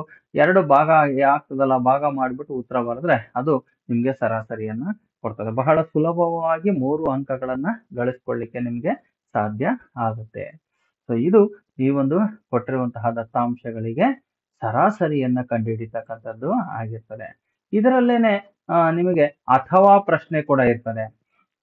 ನೋಡ್ರಿ, ಅಥವಾ ಪ್ರಶ್ನೆ ಯಾವುದು ಅಂತಂದ್ರೆ ಇಲ್ಲಿ ಮಧ್ಯಾಂಕವನ್ನ ಕಂಡುಹಿಡಿಯಿರಿ ಅಂತ ಕೊಟ್ಟಿರ್ತಾರೆ. ಇದರಲ್ಲಿ ಮಧ್ಯಾಂಕವನ್ನು ಕೊಟ್ಟಿರ್ಬೇಕು. ಅವರು ಕೊಟ್ಟಿರ್ತಕ್ಕಂತಹ ಒಂದು ದತ್ತಾಂಶಗಳಿಗೆ ಮಧ್ಯಾಂಕ ಕಂಡುಹಿಡಿಬೇಕು. ಸೊ ಮಧ್ಯಾಂಕ ಕಂಡುಹಿಡಿಯಲಿಕ್ಕೆ ಬೇಕಾಗಿರ್ತಕ್ಕಂತಹ ಸೂತ್ರ ಇದು. ಮಧ್ಯಾಂಕ is equal to L plus n/2 minus CF divided by F into H. ಇಲ್ಲಿ CF ಅಂತಂದ್ರೆ ಸಂಚಿತ ಆವೃತ್ತಿ ಅಂತ ಇರುತ್ತೆ. ಹಾಗಾಗಿ ಇಲ್ಲಿ ಸಂಚಿತ ಆವೃತ್ತಿ ಬೇಕಾಗ್ತದೆ. ಹಾಗಾಗಿ ಸಂಚಿತ ಆವೃತ್ತಿಯನ್ನು ನಾವು ಕಂಡುಹಿಡ್ಕೋಬೇಕು. ಅಂದ್ರೆ ಈ ಆವೃತ್ತಿಗಳನ್ನ ನಾವು ಕೂಡಿಸ್ತಾ ಹೋಗ್ಬೇಕು. ಸೊ ಸಂಚಿತ ಆವೃತ್ತಿ ನಮಗೆ ಬೇಕು ಅಂತಂದಾಗ ಪಕ್ಕದಲ್ಲಿ ಮತ್ತೊಂದು ಕಾಲಮ್ ಅನ್ನ ನೀವು ಹಾಕೋಬೇಕು. ಹಾಗಾಗಿ ಇಲ್ಲಿ ಒಂದು ಎಕ್ಸ್ಟ್ರಾ ಕಾಲಮ್ ಅನ್ನ ಹಾಕೊಳ್ಳೋಣ. ಈ ಕಾಲಮ್ ಅನ್ನ ಹಾಕೊಂಡ್ಬಿಟ್ಟು ಇಲ್ಲಿ ನಾವು ಸಂಚಿತ ಆವೃತ್ತಿಯನ್ನ ಬರಿತಾ ಹೋಗ್ತೀವಿ. ಸೊ ಇಲ್ಲಿ ಸಂಚಿತ ಆವೃತ್ತಿಯನ್ನ ಬರೆಯೋಣ. ಸಂಚಿತ ಆವೃತ್ತಿ. ಸಂಚಿತ ಆವೃತ್ತಿ ಅಂದ್ರೆ ಇಲ್ಲಿ ಕೂಡಿಸ್ಕೊಂತ ಹೋಗ್ಬೇಕು. 5ಕ್ಕೆ ಮೇಲ್ಗಡೆ ಯಾವುದು ಇಲ್ಲ, ಹಾಗಾಗಿ 5ನ್ನ ಹಾಗೆ ಬರಿತೀವಿ. 5 ಮತ್ತೆ 8 ಅಥವಾ ಇದನ್ನ ಹಿಂಗಿಂಗು ಕೂಡಿಸ್ಬೋದು. 5 8 ಕೂಡಿಸಿದ್ರೆ ನಿಮ್ಗೆ ಏನಾಗ್ತದೆ, 13 ಬರ್ತದೆ. ಸೊ 13ಕ್ಕೆ 20 ಕೂಡಿಸಿ ಇಲ್ಲಿ ಬರೀಬೇಕು. 20 13 ಕೂಡಿಸಿದ್ರೆ 33 ಆಗ್ತದೆ. 33ಕ್ಕೆ 15 ಕೂಡಿಸಿ ಇಲ್ಲಿ ಬರೀರಿ. 5 3 8 5 3 1 4 48. 48ಕ್ಕೆ 7 ಕೂಡಿಸಿದ್ರೆ ಇಲ್ಲಿ ಬರೀರಿ. 55 ಆಗ್ತದೆ. 55ಕ್ಕೆ 5 ಕೂಡಿಸ್ಬಿಟ್ಟು ಇಲ್ಲಿ ಬರೆದ್ರೆ 60 ಆಗುತ್ತೆ. ಸೊ ಈ ತರ ಜಿಗ್ಜಾಗ್ ತರ ಕೂಡಿಸ್ಕೊಂಡ್ ಬಂದ್ಬಿಟ್ರೆ ಸುಲಭವಾಗಿ ಆಗ್ತದೆ. ಸೊ ಇಲ್ಲಿ 60 ಅಂತ ಬಂತು. ಇದು n ನ ಬೆಲೆ. 60 ಅಂತಕ್ಕಂಥದ್ದು ಯಾವುದರ ಬೆಲೆ? n ಇಸ್ ಈಕ್ವಲ್ ಟು 60 ಮೊತ್ತ, ಅದು ಒಟ್ಟು ಆವೃತ್ತಿಯ ಮೊತ್ತ. ಇಲ್ಲಿ ಸಂಚಿತ ಆವೃತ್ತಿ ಬಂತು. ಈಗ ನಮ್ಗೆ ಮಧ್ಯಾಂಕ ಯಾವ ಒಂದು ಆವೃತ್ತಿಯಲ್ಲಿ ಇದೆ, ಇಲ್ಲಿರ್ತಕ್ಕಂಥದ್ದು 1 2 3 4 5 6 ಇದ್ರೊಳಗಡೆ ಯಾವ್ದ್ರಲ್ಲಿ ಮಧ್ಯಾಂಕ ಇದೆ ಅನ್ನೋದನ್ನ ನಾವು ಕಂಡುಹಿಡ್ಕೋಬೇಕು. ಅದಕ್ಕೋಸ್ಕರ ಇಲ್ಲಿ n/2 ಕಂಡುಹಿಡಿತೀವಿ. n/2 ಅಂತಂದ್ರೆ 60/2. 2 30 ಅಂದ್ರೆ 30ನೇ ಪ್ರಾಪ್ತಾಂಕದಲ್ಲಿ ಆವೃತ್ತಿ ಇದು ಮಧ್ಯಾಂಕ ಇದೆ ಅಂತ ಅರ್ಥ.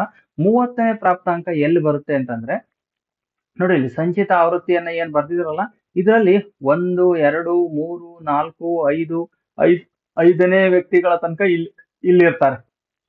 ಅಂದ್ರೆ ಉದಾಹರಣೆಗೆ ನಿಮ್ದು ಹಾಜರಿ ನಂಬರ್ 60 ಜನ ಇದ್ದಾರೆ ಅಂದ್ರೆ 60 ಹಾಜರಿನಲ್ಲಿ 1ನೇ ಹಾಜರಿಯವನು, 2ನೇ ಹಾಜರಿಯವನು, 3ನೇನು, 4ನೇನು, 5ನೇನು ಈ ಗುಂಪಿನಲ್ಲಿ ಇದ್ದಾರೆ. ನೆಕ್ಸ್ಟ್ ಅದಾದ್ಮೇಲೆ 6ನೇವನಿಂದ ಸ್ಟಾರ್ಟ್ ಆಗ್ತದೆ.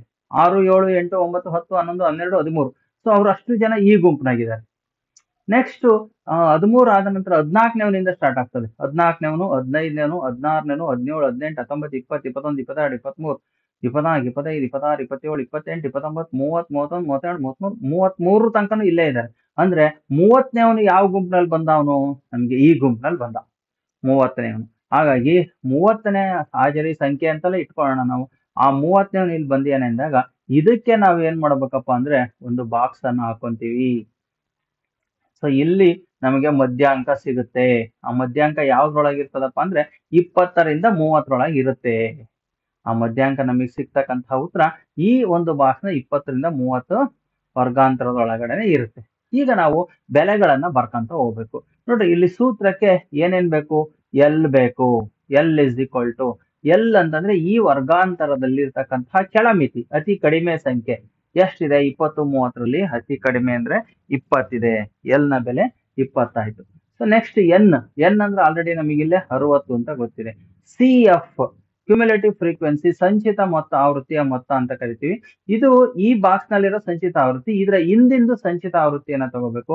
ಅಂದ್ರೆ 13 ತಗೋಬೇಕು ಸಂಚಿತ ಆವೃತ್ತಿನಲ್ಲಿ. ಇದನ್ನ ತಗೋಬಾರ್ದು, ಇದು ಹಿಂದಿಂದನ ತಗೋಬೇಕು.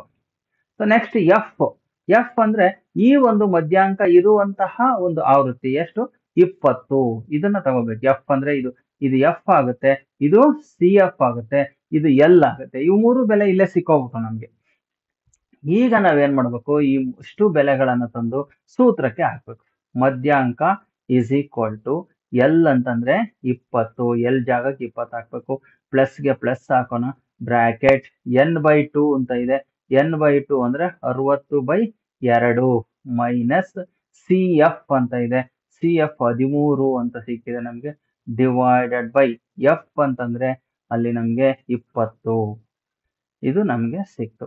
ಇಂಟು ಎಚ್ ಅನ್ನೋದೊಂದು ಕಂಡಿಡ್ಕೊಂಡಿಲ್ಲ. ಎಚ್ ಅಂದ್ರೆ ಏನಪ್ಪಾ ಅಂದ್ರೆ ಇವ್ ಯಾವ್ದೇ ವರ್ಗಾಂತರದಲ್ಲಿ 30ರಲ್ಲಿ 20ನ್ನ ಕಳೀರಿ. ಎಷ್ಟು ಗ್ಯಾಪ್ ಇದೆ ಇವೆರಡರ ನಡುವೆ? 10. 20ರಿಂದ 30ಕ್ಕೆ ಎಷ್ಟು ಸಂಖ್ಯೆ ಇದಾವಪ್ಪ ಅಂದ್ರೆ 10 ಇದೆ. ಹಾಗಾಗಿ ಎಚ್ ಇಸ್ ಈಕ್ವಲ್ ಟು 10 ಆಗುತ್ತೆ. ಹೆಚ್ಚಿನ ಬೆಲೆಯನ್ನ 10 ಅಂತ ಹಾಕೋಣ. ನೋಡ್ರಿ ಇಲ್ಲಿರ್ತಕ್ಕಂತಹ ಸಂಖ್ಯೆ 20 ಮತ್ತೆ 10 ಇವೆರಡು ಒಂದೇ ಮಗ್ಗಿಯಿಂದ ಭಾಗ ಆದ್ರೆ ಕಟ್ಟ ಹೊಡಿಬಹುದು ನಾವು. 10 ಒಂದ್ಲ 10 ಎರಡ್ಲ 20. ಇಲ್ಲಿ 2 ಲುಕಂತು ಈ ಕಡೆ 1 ಹೊರಟು ಆಯ್ತದು. ಇಲ್ಲಿ 20 ಹಾಗೆ ಇಟ್ಕೋಬೇಕು ನೀವು ಇದನ್ನ ಲೆಕ್ಕಾಚಾರ ಮುಗಿಯೋ ತನಕ. 60 ಡಿವೈಡೆಡ್ ಬೈ 2 ಅಂತಂದ್ರೆ ಸಾರಿ 60 ಡಿವೈಡ್ ಬೈ 2 ಅಂದ್ರೆ 30 ಆಗುತ್ತೆ. ಮೈನಸ್ 13 ಡಿವೈಡೆಡ್ ಬೈ 2 ಇಲ್ಲಿ ಇಂಟು 1 ಬರುತ್ತೆ, ಅದನ್ನ ಬಿಟ್ಬಿಡ್ರ. ಈಗ ಇಲ್ಲಿ ಮುಂದಿನ ಸ್ಟೆಪ್ ಅನ್ನ ಇಲ್ಲಿ ಬರಿತೀನಿ ನಾನು. ಇಸ್ ಈಕ್ವಲ್ ಟು 20 ಪ್ಲಸ್ 30ರಲ್ಲಿ 13ನ್ನ ಕಳಿಬೇಕು. 30ರಲ್ಲಿ 13ನ್ನ ಕಳೆದ್ರೆ 17 ಬರುತ್ತೆ. 17 ಡಿವೈಡೆಡ್ ಬೈ 2 ಇಷ್ಟು ಮಾತ್ರ ಉಳ್ಕಂತೀಗ. ದಟ್ ಈಸ್ ಈಕ್ವಲ್ ಟು 20ನ್ನ ಹಾಗೆ ಬರ್ಕೊಂಡು 17ನ್ನ 2ರಿಂದ ಭಾಗಿಸಿದ್ರೆ 2 ಎಂಟ್ಲಿ 16 ಪಾಯಿಂಟ್ 1 ಉಳಿಯುತ್ತೆ. 2 5ಲ 10 8.5. ಈ 20ಕ್ಕೆ ನಾವು 8.5ನ್ನ ಕೂಡಿಸ್ಬೇಕು. 20.0 ಈ ರೀತಿ ಇರುತ್ತೆ. ಇದಕ್ಕೆ 8.5ನ್ನ ಕೂಡಿಸ್ಬೇಕು. 5ಕ್ಕೆ 5 8ಕ್ಕೆ 8 28.5. ಇಷ್ಟನ್ನ ಮಾಡಿದ್ರೆ ಇದು ಮಧ್ಯಾಂಕವನ್ನ ಕಂಡುಹಿಡಿತಕ್ಕಂತಹ ಒಂದು ವಿಧಾನ. ಮೊದಲಿಗೆ ಏನ್ ಮಾಡಬೇಕು? ಕೊಟ್ಟಿರ್ತಕ್ಕಂತಹ ಇದರಲ್ಲಿ ದತ್ತಾಂಶಕ್ಕೆ ಸಂಚಿತ ಆವೃತ್ತಿಯನ್ನ ಕಂಡುಹಿಡಿಬೇಕು. ಈ ಸಂಚಿತ ಆವೃತ್ತಿಯನ್ನ ಕಂಡುಹಿಡಿದ್ಮೇಲೆ ಇಲ್ಲಿ ಎಷ್ಟು ಮೊತ್ತ ಬರ್ತದೋ ಅದು ಡಿವೈಡೆಡ್ ಬೈ 2 ಅಂತ ಮಾಡ್ಕೋಬೇಕು. 30ನೇ ಸಂಖ್ಯೆ ಬಂದಿದ್ದನ್ನ ಅದು ಎಲ್ಲಿದೆ 30ನೇದು ಅಂದ್ರೆ ಇದ್ರೊಳಗಡೆ ಇದೆ. 33ಕ್ಕಿಂತ ಕಡಿಮೆ ಇದೆ. ಹಾಗಾಗಿ ಇದನ್ನ ನಾವು ಬಾಕ್ಸ್ ಹಾಕೊಂಡ್ರೆ ಇಲ್ಲಿ ನಮ್ಗೆ ಎಲ್ ಸಿಗುತ್ತೆ, ಇದು ಎಫ್ ಸಿಗುತ್ತೆ, ಇದು ಸಿ ಎಫ್ ಸಿಗುತ್ತೆ. ಇವಿಷ್ಟು ಸಂಖ್ಯೆಗಳನ್ನ ತಗೊಂಡು ಸೂತ್ರಕ್ಕೆ ಹಾಕಬೇಕು. ಇದರಲ್ಲಿ ಇದನ್ನ ಕಳೆದ್ರೆ ಎಚ್ ಸಿಗುತ್ತೆ. ಎಚ್ ಕೂಡ ಇಲ್ಲೇ ಸಿಗ್ತದೆ.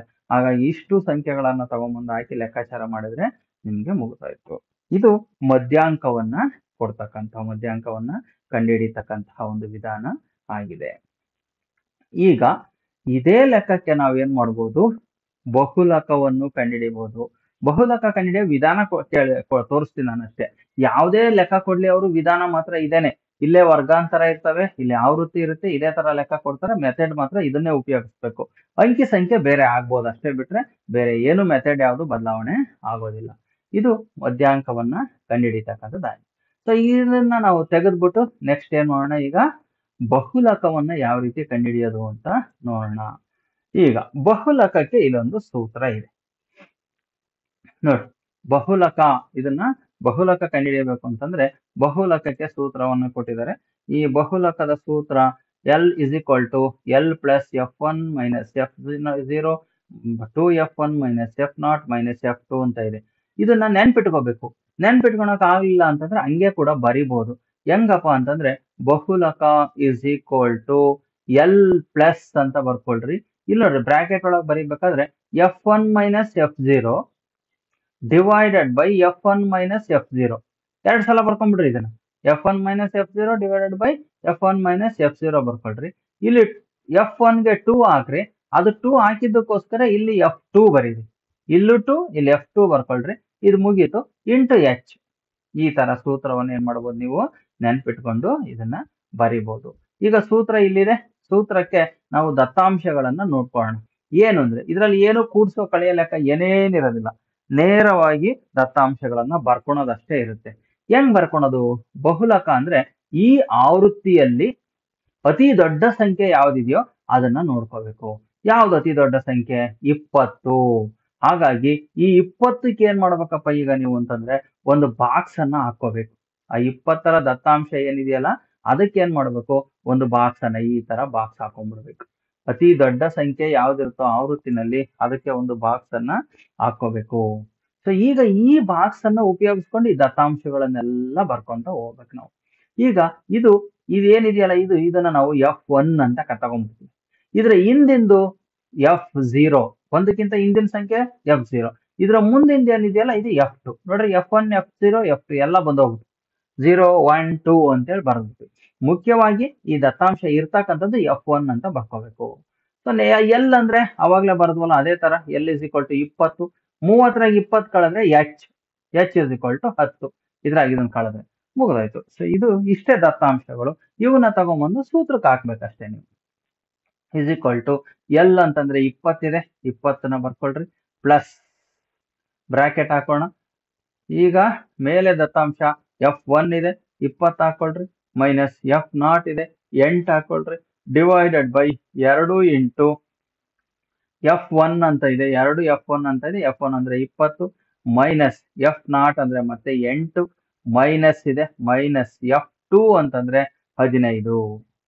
ಇದಿಷ್ಟನ್ನ ಹಾಕೊಂಡ್ವಿ. ಇಂಟು H ಅಂದ್ರೇನು ಇಲ್ಲಿ ಸಿಕ್ಕಿದೆ, 30ರಾಗ 20 ಕಳೆದ್ರೆ 10, ಅದನ್ನ ಇಲ್ಲಿ ಹಾಕಿದೀನಿ. ಈಗ ನಾವು ಇದರ ದತ್ತಾಂಶಗಳನ್ನ ಸರಳ ರೂಪಕ್ಕೆ ತರೋಣ.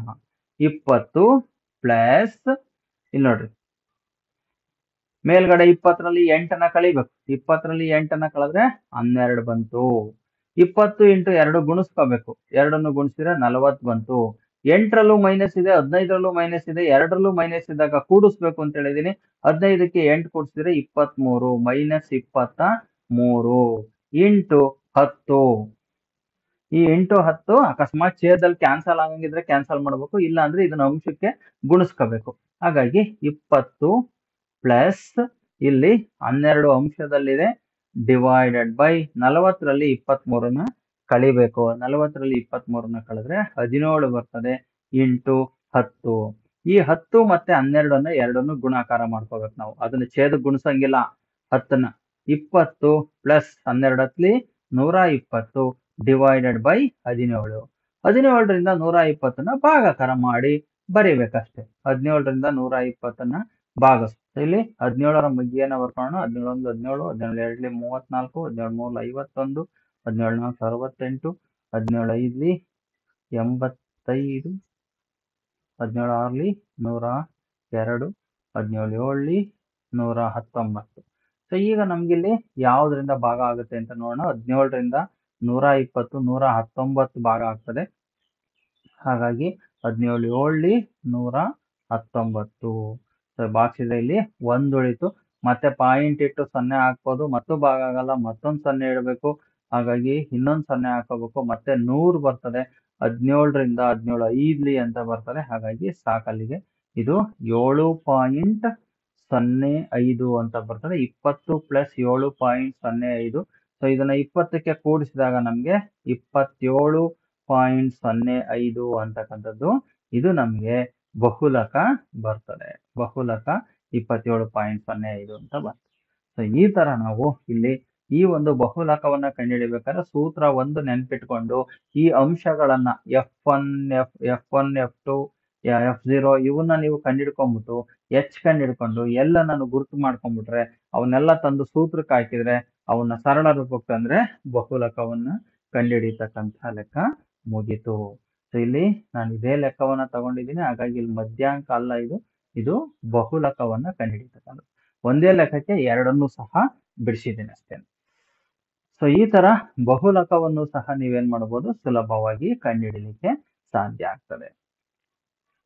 ಈಗ ಮುಂದಿನ ಒಂದು ಪ್ರಶ್ನೆಯನ್ನ ನಾವೀಗ ನೋಡೋಣ. ಓಜಿವ್ ನಕ್ಷೆಯ ರಚನೆ.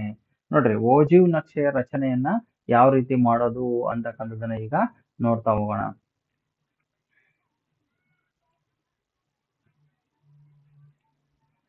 ಸೊ ಇಲ್ಲಿ ಓಜಿವ್ ನಕ್ಷೆಯ ರಚನೆಯಲ್ಲಿ 2 ರೀತಿಯ ವಿಧಾನಗಳನ್ನ ನಾವು ನೋಡ್ತೇವೆ. 2 ರೀತಿಯ ರಚನೆಗಳು, ಒಂದು ಕಡಿಮೆ ಇರುವ ವಿಧಾನ, ಮತ್ತೊಂದು ಅಧಿಕ ಇರುವ ವಿಧಾನ ಅಂತೇಳಿ 2 ರೀತಿಯ ರಚನೆಗಳನ್ನ ನಾವು ನೋಡ್ತೀವಿ. ಈಗ ಮೊದಲಿಗೆ ನಾವು ಕಡಿಮೆ ಇರುವ ವಿಧಾನವನ್ನ ಯಾವ ರೀತಿ ಓಜಿವ್ ನಕ್ಷೆಯನ್ನ ರಚಿಸೋದು ಅಂತಕ್ಕಂಥದ್ದನ್ನ ನೋಡ್ತಾ ಹೋಗೋಣ. ಸೊ ನಿಮ್ಗೆ ಈ ರೀತಿ ದತ್ತಾಂಶ ವರ್ಗಾಂತರ ಮತ್ತೆ ಆವೃತ್ತಿ ಇವೆರಡನ್ನೂ ಸಹ ಕೊಟ್ಟಿರ್ತಾರೆ. ವರ್ಗಾಂತರ ಮತ್ತೆ ಆವೃತ್ತಿ ಕೊಡ್ತಾರೆ. ಸೊ ಈ ರೀತಿ 5 10 15 10 15 ಈ ತರ ವರ್ಗಾಂತರವನ್ನ ಕೊಟ್ಟಾಗ ಒಂದ್ ರೀತಿ ಲೆಕ್ಕ ಮಾಡಬೇಕು. ವರ್ಗಾಂತರ ಕೊಡದೆ ಮತ್ತೊಂದು ರೀತಿನಲ್ಲಿ ಲೆಕ್ಕ ಕೊಡ್ತಾರೆ, ಅದನ್ನ ತೋರಿಸ್ತೀನಿ ಯಾವ ತರ ಮಾಡ್ಬೇಕು ಅಂತೇಳಿ. ಇದು ವರ್ಗಾಂತರವನ್ನ ಕೊಟ್ಟಿದ್ದಾಗ ಮಾತ್ರ ಈ ಮೆಥಡ್ ಅನ್ನ, ಈಗ ನಾನು ತೋರಿಸ್ತಕ್ಕಂತಹ ವಿಧಾನವನ್ನ ಅನುಸರಿಸಬೇಕು. ಈಗ ವರ್ಗಾಂತರವನ್ನ ಕೊಟ್ಟಿದ್ದಾಗ ಇದು ಕಡಿಮೆ ವಿಧಾನ ಅಂತ ಕೊಟ್ರೆ ಇಲ್ಲಿ ನಾವು ಸಂಚಿತ ಆವೃತ್ತಿಯನ್ನ, ಎರಡೂ ವಿಧಾನದಲ್ಲಿ ಸಂಚಿತ ಆವೃತ್ತಿಯನ್ನ ಕಂಡುಹಿಡ್ಕೋಬೇಕು. ಈಗ ಆಲ್ರೆಡಿ ನೋಡಿದ್ವಿ ನಾವು ಮಧ್ಯಾಂಕವನ್ನ ಕಂಡುಹಿಡಿಬೇಕಾದ್ರೆ ಹೆಂಗ್ ಸಂಚಿತ ಆವೃತ್ತಿ ಕಂಡುಹಿಡಿದ್ವಪ್ಪ ಅಂದ್ರೆ ಕೂಡಿಸ್ತಾ ಹೋದ್ವಿ. ಅದೇ ರೀತಿ ಇಲ್ಲಿಯೂ ಸಹ ಸಂಚಿತ ಆವೃತ್ತಿಯನ್ನ ಕಂಡುಹಿಡಿತಾ ಹೋಗ್ತೀವಿ. ನೋಡ್ರಿ, ಸಂಚಿತ ಆವೃತ್ತಿಯನ್ನ ಕಂಡುಹಿಡಿಬೇಕಾದ್ರೆ ಕಡಿಮೆ ವಿಧಾನ ಅಂತ ಕೊಟ್ರೆ ಮೇಲಿನಿಂದ ಕೂಡಿಸ್ಕೊಂತ ಬರ್ತೀವಿ ಇಲ್ಲಿ ಆವೃತ್ತಿಗಳನ್ನ. ಹಾಗಾಗಿ ಈ ಎರಡನ್ನ ನಾವೇನ್ ಮಾಡ್ತೀವಿ, ಎರಡರಿಂದ ಮೇಲ್ಗಡೆ ಯಾವುದು ಸಂಖ್ಯೆ ಇಲ್ಲ ಕೂಡ್ಸೋದಕ್ಕೆ, ಎರಡನ್ನ ತಂದು ಹಾಗೆ ಬರಿತೀವಿ. ಎರಡನ್ನ ಹಾಗೆ ಬರದ್ಮೇಲೆ ನೆಕ್ಸ್ಟ್ ಏನ್ ಮಾಡ್ಬೇಕು, ನಾನ್ ಮೊನ್ನೆ ಆಗ್ಲೇ ಜಿಗ್ಜಾಗ್ ಮೂಮೆಂಟ್ ನೋಡ್ದೆ ನೋಡ್ರಿ, ಎರಡರಿಂದ ಹೇಳ್ದೆ, ಎರಡಕ್ಕೆ 12 ಕೂಡಿಸ್ಬೇಕು. ಎರಡಕ್ಕೆ 12 ಕೂಡಿಸ್ಬಿಟ್ಟು ಕೂಡ್ಸಿದ್ರೆ ಎಷ್ಟಾಯ್ತು, 14 ಆಯ್ತು. ನೆಕ್ಸ್ಟ್ 14ಕ್ಕೆ ಮತ್ತೇನ್ ಮಾಡ್ಬೇಕು, ಎರಡನ್ನ ಕೂಡಿಸ್ಬೇಕು. ಮತ್ತೆ ಅದನ್ನ ಎಲ್ಲಿಗೆ ಬರೀಬೇಕು, 14ಕ್ಕೆ ಎರಡನ್ನ ಕೂಡಿಸಿ ಇಲ್ಲಿ 16 ಅಂತ ಬರೀಬೇಕು.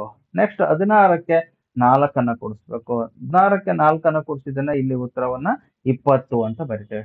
ಈ ತರ ಕೂಡಿಸ್ಕೊಂತ ಬರ್ಬೇಕು. ನೆಕ್ಸ್ಟ್ 20ಕ್ಕೆ 3 ಕೂಡಿಸ್ಬಿಟ್ಟು ಇಲ್ಲಿ 23 ಬರಿತೀವಿ. 23ಕ್ಕೆ 4 ಕೂಡಿಸಿ 27. 27ಕ್ಕೆ 3 ಕೂಡಿಸಿ 30. ಈ ತರ ಸಂಚಿತ ಆವೃತ್ತಿಯನ್ನ ಕಂಡಿಡ್ಕೊಳ್ತೇವೆ. ಈಗ ಕಡಿಮೆ ವಿಧಾನದಲ್ಲಿ ನೋಡ್ರಿ, ಇಲ್ಲಿ ನೀವು ಗ್ರಾಫಿಗೆ ಗುರುತಿಸ್ಬೇಕು ಇದನ್ನ. ಈ ಬಿಂದುಗಳನ್ನ ಕಂಡಿಡ್ಕೊಂಡು ಗ್ರಾಫ್ ಅಲ್ಲಿ ಗುರುತಿಸ್ಬೇಕು. ಅದಕ್ಕೋಸ್ಕರ ಗ್ರಾಫ್ ಅಲ್ಲಿ ಗುರುತಿಸ್ಬೇಕಾದ್ರೆ 2 ಬಿಂದುಗಳು ಬೇಕು.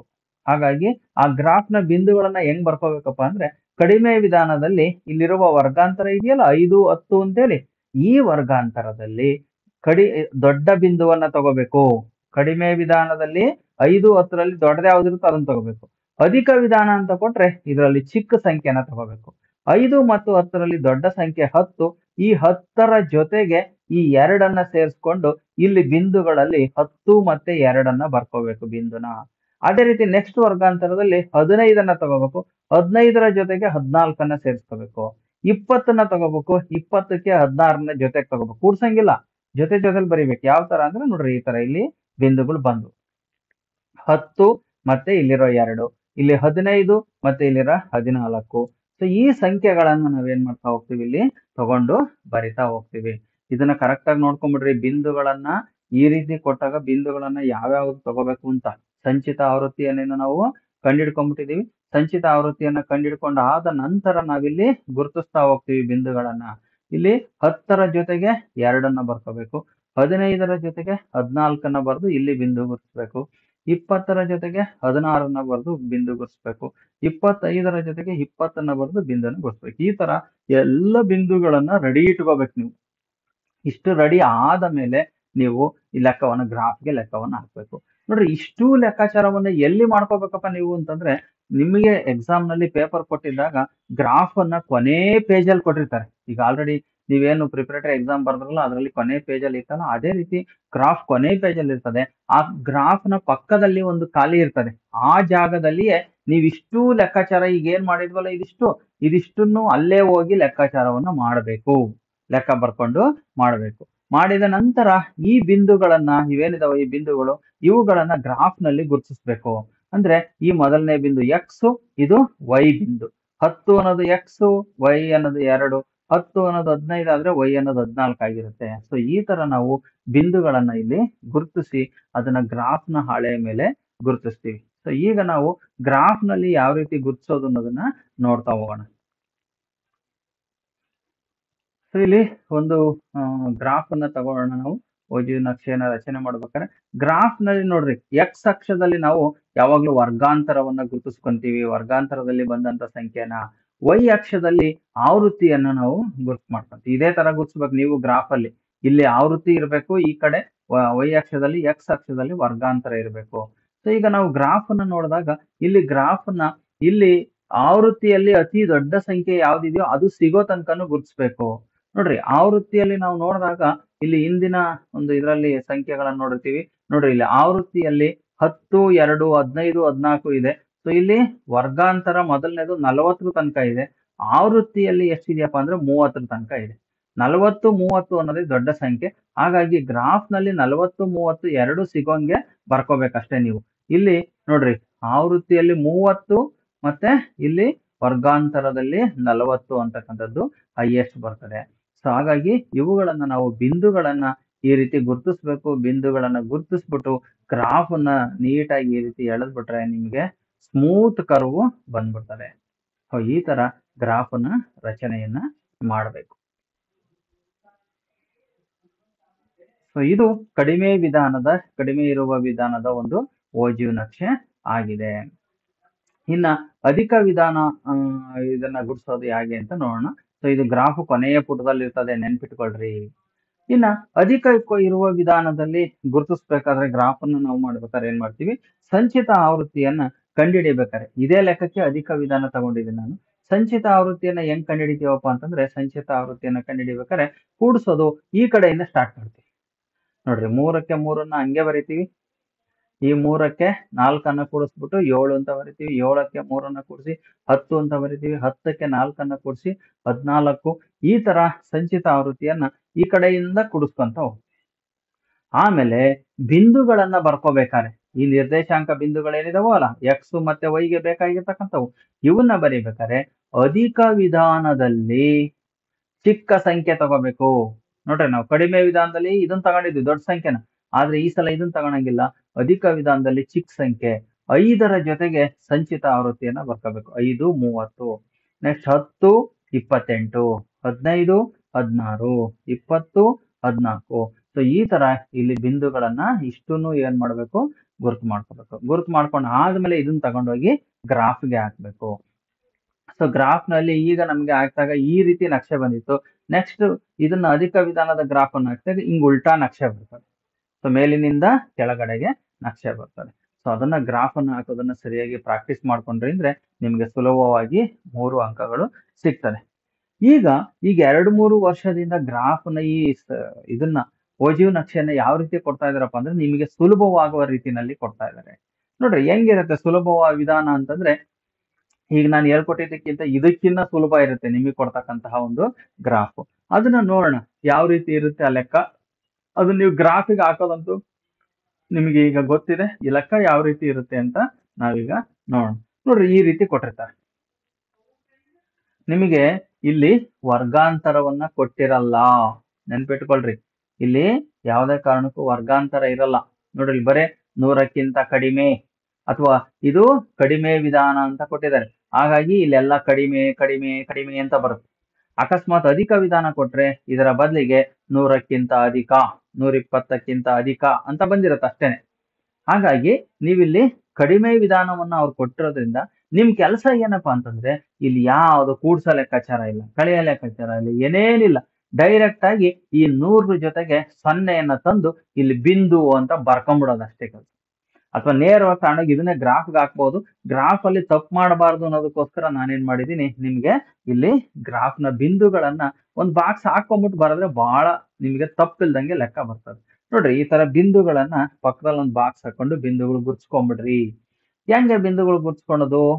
100ರ ಜೊತೆಗೆ 0, 100 0 ಬಂತು. ಇದು ಎಕ್ಸ್, ಇದು ವೈ ಬಿಂದು. 120ರ ಜೊತೆಗೆ 8, 140ರ ಜೊತೆಗೆ 20, 160ರ ಜೊತೆಗೆ 34, 180ರ ಜೊತೆಗೆ 44, 200ಕ್ಕೆ 50. ಅಷ್ಟೇ. ಈ ಬಿಂದುಗಳನ್ನ ಗುರ್ಸ್ಕೊಂಡ್ಬಿಟ್ರೆ ಇದನ್ನ ಗ್ರಾಫ್ ಅಲ್ಲಿ ಹಾಕಕ್ ಬರ್ಬೇಕಷ್ಟೇ ನಿಮ್ಗೆ.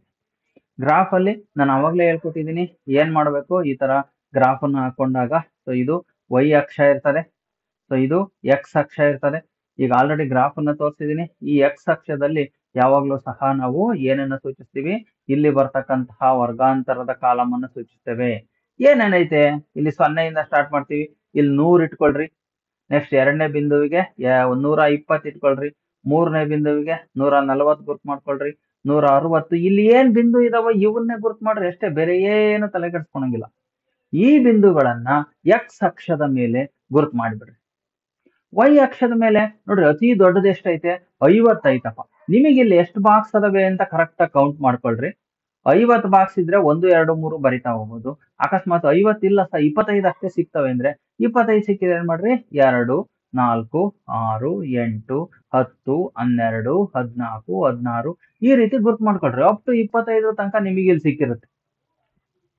ಹಾಗಾದ್ರೆ ಈಗ 100 ಮತ್ತೆ ಇಲ್ಲಿ 0 ಅಂತ ಇದೆ. ಮೊದಲನೇ ಬಿಂದುನ ಗುರುತಿಸ್ಬೇಕಪ್ಪ. 100 0 100 0 ಅಂತಂದ್ರೆ ಈ ಬಿಂದು ಇಲ್ಲೇ ಇರುತ್ತೆ. 100 0 ಅಂದ್ರೆ ಇಲ್ಲೇ ಗುರ್ತು ಮಾಡೋದು. 0 ಅಂದ್ರೆ ಎತ್ತಾಗ ಹೋಗಂಗಿಲ್ಲ. ನೆಕ್ಸ್ಟ್ 120ರಲ್ಲಿ 8 ಇದೆ.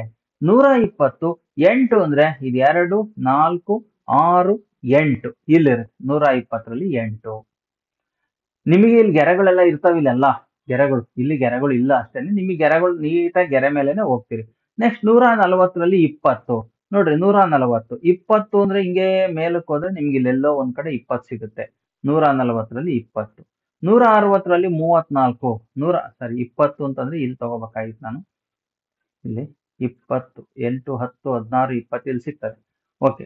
ನೆಕ್ಸ್ಟ್ 160ರಲ್ಲಿ 160ಕ್ಕೆ 34 160ಕ್ಕೆ 34 ಇಲ್ಲೆಲ್ಲ ಒಂದ್ ಕಡೆ ಗುರ್ತು ಮಾಡ್ತೀರಿ. ಸೊ ಇಲ್ಲಿ ಇದೇ ತರ ಗುರ್ತು ಮಾಡ್ಕೊಂತ ನೀವು ಹೋದಾಗ ಇಲ್ಲಿ ಏನ್ ಮಾಡ್ಬೇಕು, ಇದನ್ನು ಸೇರಿಸ್ಬೇಕು, ಸ್ಕೇಲ್ ಇಟ್ಕೊಂಡು ಇದನ್ನು ಸೇರಿಸ್ಬೇಕು, ಇದನ್ನು ಸೇರಿಸ್ಬೇಕು. ಹಿಂಗೆ ಸೇರಿಸ್ಕೊಂತ ಹೋದ್ರೆ ನಿಮ್ಗೊಂದು ನಕ್ಷೆ ಈ ರೀತಿ ಬಂದ್ಬಿಡುತ್ತೆ. ಸೊ ಇದು ಓಜಿವ್ ನಕ್ಷೆಯನ್ನ ರಚಿಸ್ತಕ್ಕಂತಹ ಸುಲಭ ವಿಧಾನ. ಮತ್ತೆ ಇನ್ನೊಂದು ನಿಮ್ಗೆ ಹೇಳ್ತಾ ಇದ್ದೀನಿ, ಯಾವುದೇ ಕಾರಣಕ್ಕೂ ಗ್ರಾಫ್ ಅಲ್ಲಿ ರಬ್ಬರ್ ಅನ್ನ ತಗೊಂಡು ಹಿಂಗ್ ಉಜ್ಜೋದು, ಚೆನ್ನಾಗಿ ಉಜ್ಜಿಬಿಟ್ಟು ಅಳಸಕ್ ಹೋಗೋದು ಮಾಡಬೇಡ್ರಿ. ಯಾಕೆಂದ್ರೆ ಇರೋದು ಒಂದೇ ಗ್ರಾಫ್ ಇರ್ತದೆ. ಮಿಸ್ ಆಗಿ ನೀವು ಅಳಿಸ್ಬೇಕಾದ್ರೆ ಏನಾದ್ರು ಗ್ರಾಫ್ ಹೊರದೋಯ್ತು ಅಂತಂದ್ರೆ ನಿಮಗೆ ಮತ್ತೊಂದು ಗ್ರಾಫ್ ಅನ್ನ ಯಾರು ಕೊಡಲ್ಲ. ಗ್ರಾಫ್ ಸಿಗ್ಲಿಲ್ಲ ಅಂದ್ರೆ ನಿಮಗೆ 1-2 ಅಂಕ ಹೋಗೇ ಬರ್ತದೆ. ಹಾಗಾಗಿ ಗ್ರಾಫ್ ಅನ್ನ ಬಹಳ ಸ್ಮೂತ್ ಆಗಿ ಉಪಯೋಗಿಸ್ರಿ. ಜೋರಾಗಿ ತಿಕ್ಕಕ್ ಹೋಗ್ಬೇಡ್ರಿ. ಯಾವುದೇ ಕಾರಣಕ್ಕೂ ಗ್ರಾಫ್ ಅನ್ನ ಸ್ಮೂತ್ ಆಗಿ ಉಪಯೋಗಿಸಿದ್ರೆ ನಿಮ್ಗೆ ಗ್ರಾಫ್ ನ ಸುಲಭ ಆಯ್ತದ ಲೆಕ್ಕ. ಇದ್ರಲ್ಲಿ ಏನ್ ಬಹಳ ಕಷ್ಟ ಇಲ್ಲ. ಇಲ್ಲಿರೋ ಸಂಖ್ಯೆ ತಗೊಂಡು ಗ್ರಾಫ್ಗೆ ಹಾಕೊಂಡ್ಬಿಟ್ರೆ ಆಯ್ತು ಅಷ್ಟೇ. ಹಾಗಾಗಿ ನಿಮ್ಗೆ ಈಗ 2-3 ವರ್ಷದಿಂದ ಇದೇ ತರ ಲೆಕ್ಕ ಕೊಡ್ತಾ ಇದ್ರೆ ಈ ಸಲನು ಇದೇ ತರ ಲೆಕ್ಕನ ಕೊಟ್ಟೆ ಕೊಡ್ತಾರೆ. ಹಂಗೆ ಲೆಕ್ಕವನ್ನ ಮಾಡ್ರಿ. ಸೊ ಇದು ನಿಮ್ಗೆ 3 ಅಂಕಗಳನ್ನ ಕೊಡ್ತಕ್ಕಂತಹ ಲೆಕ್ಕ. ಸಂಖ್ಯಾಶಾಸ್ತ್ರದಲ್ಲಿ 2 ಲೆಕ್ಕಗಳು 3 ಅಂಕಗಳಿಗೆ ಇರ್ತವೆ. ಈಗ ಆಲ್ರೆಡಿ ನೋಡಿದ್ವಿ, ಸರಾಸರಿ, ಬಹುಲಕ, ಮಧ್ಯಾಂಕ. ಇವು 3ರಲ್ಲಿ ಯಾವ್ದಾರ ಒಂದನ್ನ ಕಂಡುಹಿಡಿತಕ್ಕಂಥದ್ದು ಒಂದು 3 ಮಾರ್ಕ್ಸ್ಗೆ ಇರ್ತದೆ. ಇನ್ನೊಂದು ಓಜಿವ್ ನಕ್ಷೆದೊಂದು 3 ಮಾರ್ಕ್ಸ್ಗೆ. ಒಟ್ಟು 3 6 ಅಂಕಗಳಿಗೆ ನಿಮಗೆ ಲೆಕ್ಕ ಇದ್ದೇ ಇರ್ತದೆ. ಈಗ ಓಜಿವ್ ನಕ್ಷೆಯ ರಚನೆ ಮುಗೀತು. ಮುಂದಿಂದ ಏನ್ ಬರ್ತದೆ, ತ್ರಿಭುಜದ ವಿಸ್ತೀರ್ಣವನ್ನು ಕಂಡುಹಿಡಿಯುವುದು. ನೋಡ್ರಿ, ತ್ರಿಭುಜದ ವಿಸ್ತೀರ್ಣ ಕಂಡುಹಿಡಿಯೋದಕ್ಕೆ 3 ನಿರ್ದೇಶಾಂಕಗಳನ್ನು ಕೊಟ್ಟಿರ್ತಾರೆ. ಅವನ್ನ ಕಂಡುಹಿಡಿತಾ ಹೋಗೋದಷ್ಟೇ, ಬಿಂದುಗಳನ್ನ ಹಾಕೊಂಡು. ಬಹಳ ಸುಲಭ ಇರ್ತದೆ. ವಿಸ್ತೀರ್ಣ ಒಂದು, ಸೂತ್ರ ಒಂದು ಕಲ್ತ್ಕೋಬೇಕು. ಅದನ್ನು ಸಹ ಬಹಳ ಈಸಿಯಾಗಿ ಹೇಳ್ಕೊಟ್ಬಿಡ್ತೀನಿ ಸೂತ್ರವನ್ನ.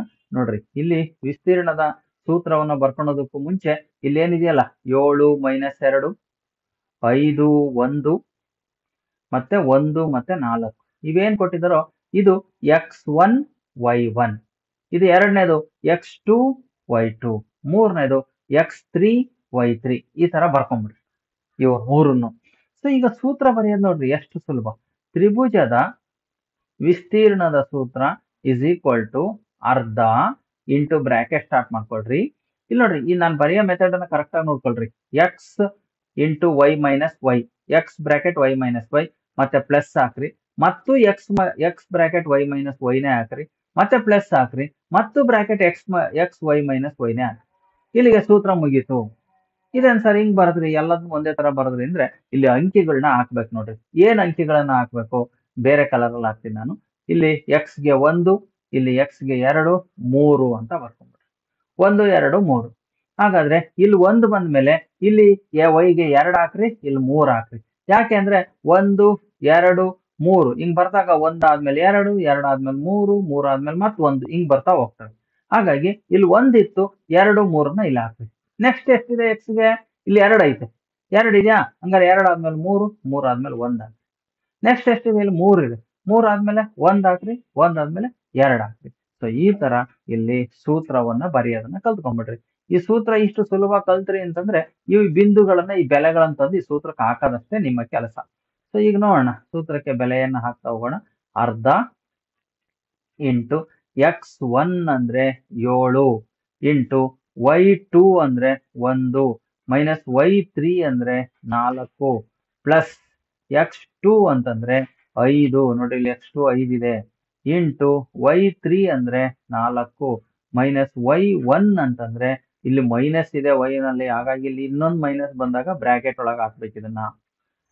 ಪ್ಲಸ್ x3 ಅಂತಂದ್ರೆ 1 ಇಂಟು y1 ಅಂತಂದ್ರೆ -2 ಮೈನಸ್ y2 ಅಂತಂದ್ರೆ 1. ಸೊ ಇಷ್ಟು ಲೆಕ್ಕಾಚಾರ ಬರ್ತದೆ. ಸೊ ಈಗ ನಾವು ಇದನ್ನ ಸರಳ ರೂಪಕ್ಕೆ ತರೋಣ. ಅರ್ಧ ಇಂಟು 7ನ್ನ ಹಾಗೆ ಇಟ್ಕೊಳ್ರಿ. 1ರಲ್ಲಿ 4ನ್ನ ಕಳೆಯಕ್ಕಾಗಲ್ಲ, ಇದ್ರಲ್ಲಿ 1ಕ್ಕೆ ಪ್ಲಸ್ ಇರುತ್ತೆ, 4ಕ್ಕೆ ಮೈನಸ್ ಇರುತ್ತೆ. 4ರಲ್ಲಿ 1ನ್ನ ಕಳೆದ್ರೆ 3, ದೊಡ್ಡ ಸಂಖ್ಯೆ ಚಿಹ್ನೆಯನ್ನ -3 ಮೈನಸ್ ಹಾಕ್ಬೇಕಿಲ್ಲ ದೊಡ್ಡ ಸಂಖ್ಯೆ ಚಿಹ್ನೆನ. ಸೊ ಪ್ಲಸ್ 5ನ್ನ ಹಂಗೆ ಇಟ್ಕೊಳ್ರಿ. 4 ಮೈನಸ್ ಇಂಟು ಮೈನಸ್, ಇದನ್ನು ಮೈನಸ್ ಗುಣಿಸ್ಕೋಬೇಕು. ಮೈನಸ್ ಇಂಟು ಮೈನಸ್ ಅಂದ್ರೆ ಪ್ಲಸ್ ಆಗ್ತದೆ. 4 + 2 ಆಗುತ್ತೆ ಇದು. 4 + 2 6 ಕೂಡಿಸಿದ್ರೆ 6 ಆಯ್ತು. ಪ್ಲಸ್ ಇದಕ್ಕೂ ಮೈನಸ್ ಇದೆ, ಇದಕ್ಕೂ ಮೈನಸ್ ಇದೆ. ಹಾಗಾಗಿ ಇವೆರಡನ್ನು ಕೂಡಿಸ್ಬೇಕು. ಒಂದನ್ನ ಹಾಗೆ ಇಟ್ಕೊಳ್ರಿ. -2 -1 ಕೂಡಿಸಿದ್ರೆ -3 ಆಯ್ತು. ಇದಿಷ್ಟು. ನೆಕ್ಸ್ಟ್ ಅರ್ಧ ಹಂಗೆ ಇರ್ಲಿ. ಇದು ಇಂಟು ಇದನ್ನು ಗುಣಿಸ್ಕೋಬೇಕೀಗ. 7 3 ಇಲ್ಲಿ ಮಧ್ಯ ಬ್ರಾಕೆಟ್ ಇದೆ ಅಂದ್ರೆ ಅರ್ಥ ಇಂಟು ಅಂತ ಅರ್ಥ. 7 3 21 -21. ಇದನ್ನು ಗುಣಿಸ್ಕೋಬೇಕು. 6 5 30. ಇದನ್ನು ಗುಣಿಸ್ಕೋಬೇಕು. Plus into minus, -3 1 3.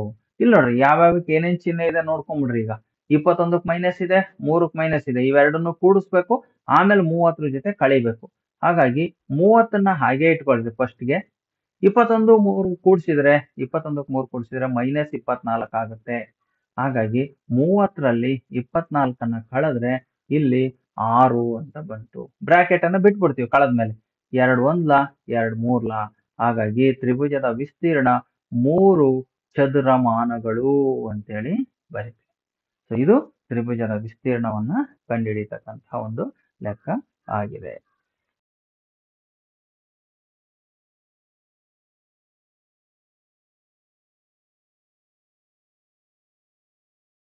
ಸೊ ಈಗ ನಾವು ತ್ರಿಭುಜದ ವಿಸ್ತೀರ್ಣ ಕಂಡುಹಿಡಿಯೋದನ್ನ ನೋಡಿದ್ವಿ. ಈಗ ಛಾಯೆಗೊಳಿಸಿದ ಭಾಗದ ವಿಸ್ತೀರ್ಣವನ್ನ ಕಂಡುಹಿಡಿಯುವುದು. ನೋಡ್ರಿ, ವೃತ್ತದ ವಿಸ್ತೀರ್ಣಗಳಿಗೆ ಸಂಬಂಧಿಸಿದಂತಹ ಒಂದು ಪ್ರಶ್ನೆ. ಸೊ ಈ ಒಂದು ಇದರಲ್ಲಿ ಛಾಯೆಗೊಳಿಸಿದ ಭಾಗದ ವಿಸ್ತೀರ್ಣವನ್ನ ಕಂಡುಹಿಡಿಯಿರಿ ಅಂತೇಳಿ ಒಂದು ಚಿತ್ರವನ್ನ ಕೊಟ್ಟಿರ್ತಾರೆ.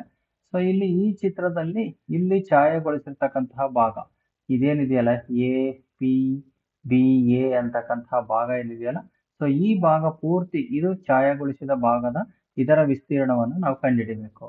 ಸೊ ಈಗ ವಿಸ್ತೀರ್ಣ ಕಂಡುಹಿಡಿಬೇಕು ಅಂತಂದಾಗ ನಮಗೆ ಇಲ್ಲಿರ್ತಕ್ಕಂತಹ ಒಂದು ವೃತ್ತದ 4ನೇ ಒಂದು ಭಾಗ ಚತುರ್ಥಾಂಕ ಅಂತ ಕರಿತೀವಿ. ಈ ಚತುರ್ಥಾಂಕದಲ್ಲಿ ಇಲ್ಲೊಂದು ತ್ರಿಭುಜ ಇದೆ. ಸೊ ವೃತ್ತದ ಚತುರ್ಥಾಂಕದಲ್ಲಿ ನಾವೇನ್ ಮಾಡ್ಬೇಕು, ಈ ತ್ರಿಭುಜ ಇದೆಯಲ್ಲ, ಈ ತ್ರಿಭುಜದ ವಿಸ್ತೀರ್ಣವನ್ನ ಕಳಿಬೇಕು. ಕಳೆದ್ರೆ ನಮ್ಗೆ ಈ ಭಾಗ ಉಳಿತಾಯ ಆಗುತ್ತೆ. ಸೊ ಹಾಗಾಗಿ ಈಗ ನಾವೇನ್ ಮಾಡ್ಬೇಕು, ವೃತ್ತದ ಚತುರ್ಥಾಂಕದಲ್ಲಿ ನಾವು 4ನೇ ಒಂದು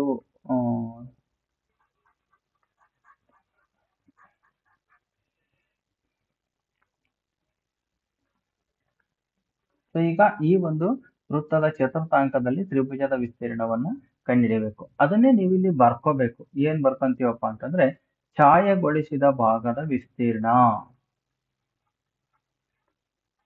ಇದು ನೋಡ್ಲಿಕ್ಕೆ ಮಾತ್ರ ನಿಮಗೆ ಕಷ್ಟ ಅನಿಸ್ತದ ಅಷ್ಟೇನೆ. ಛಾಯೆಗೊಳಿಸಿದ ಭಾಗದ ವಿಸ್ತೀರ್ಣ. ಈ ಸೂತ್ರವನ್ನ ಬರೀರಿ. ಬರ್ದು ನಿಮ್ಗೆ ಏನ್ ಸೂತ್ರಗಳು ಬರ್ತದೋ ಅದನ್ನ ಬರ್ದು ಬೆಲೆಗಳನ್ನು ಹಾಕ್ಬೇಕು. ಯಾವ್ದನ್ನ ಕಳಿಬೇಕು, ವೃತ್ತದ 4ನೇ ಒಂದು ಭಾಗ ಅಥವಾ ವೃತ್ತದ ಚತುರ್ಥಾಂಕ, ವೃತ್ತದ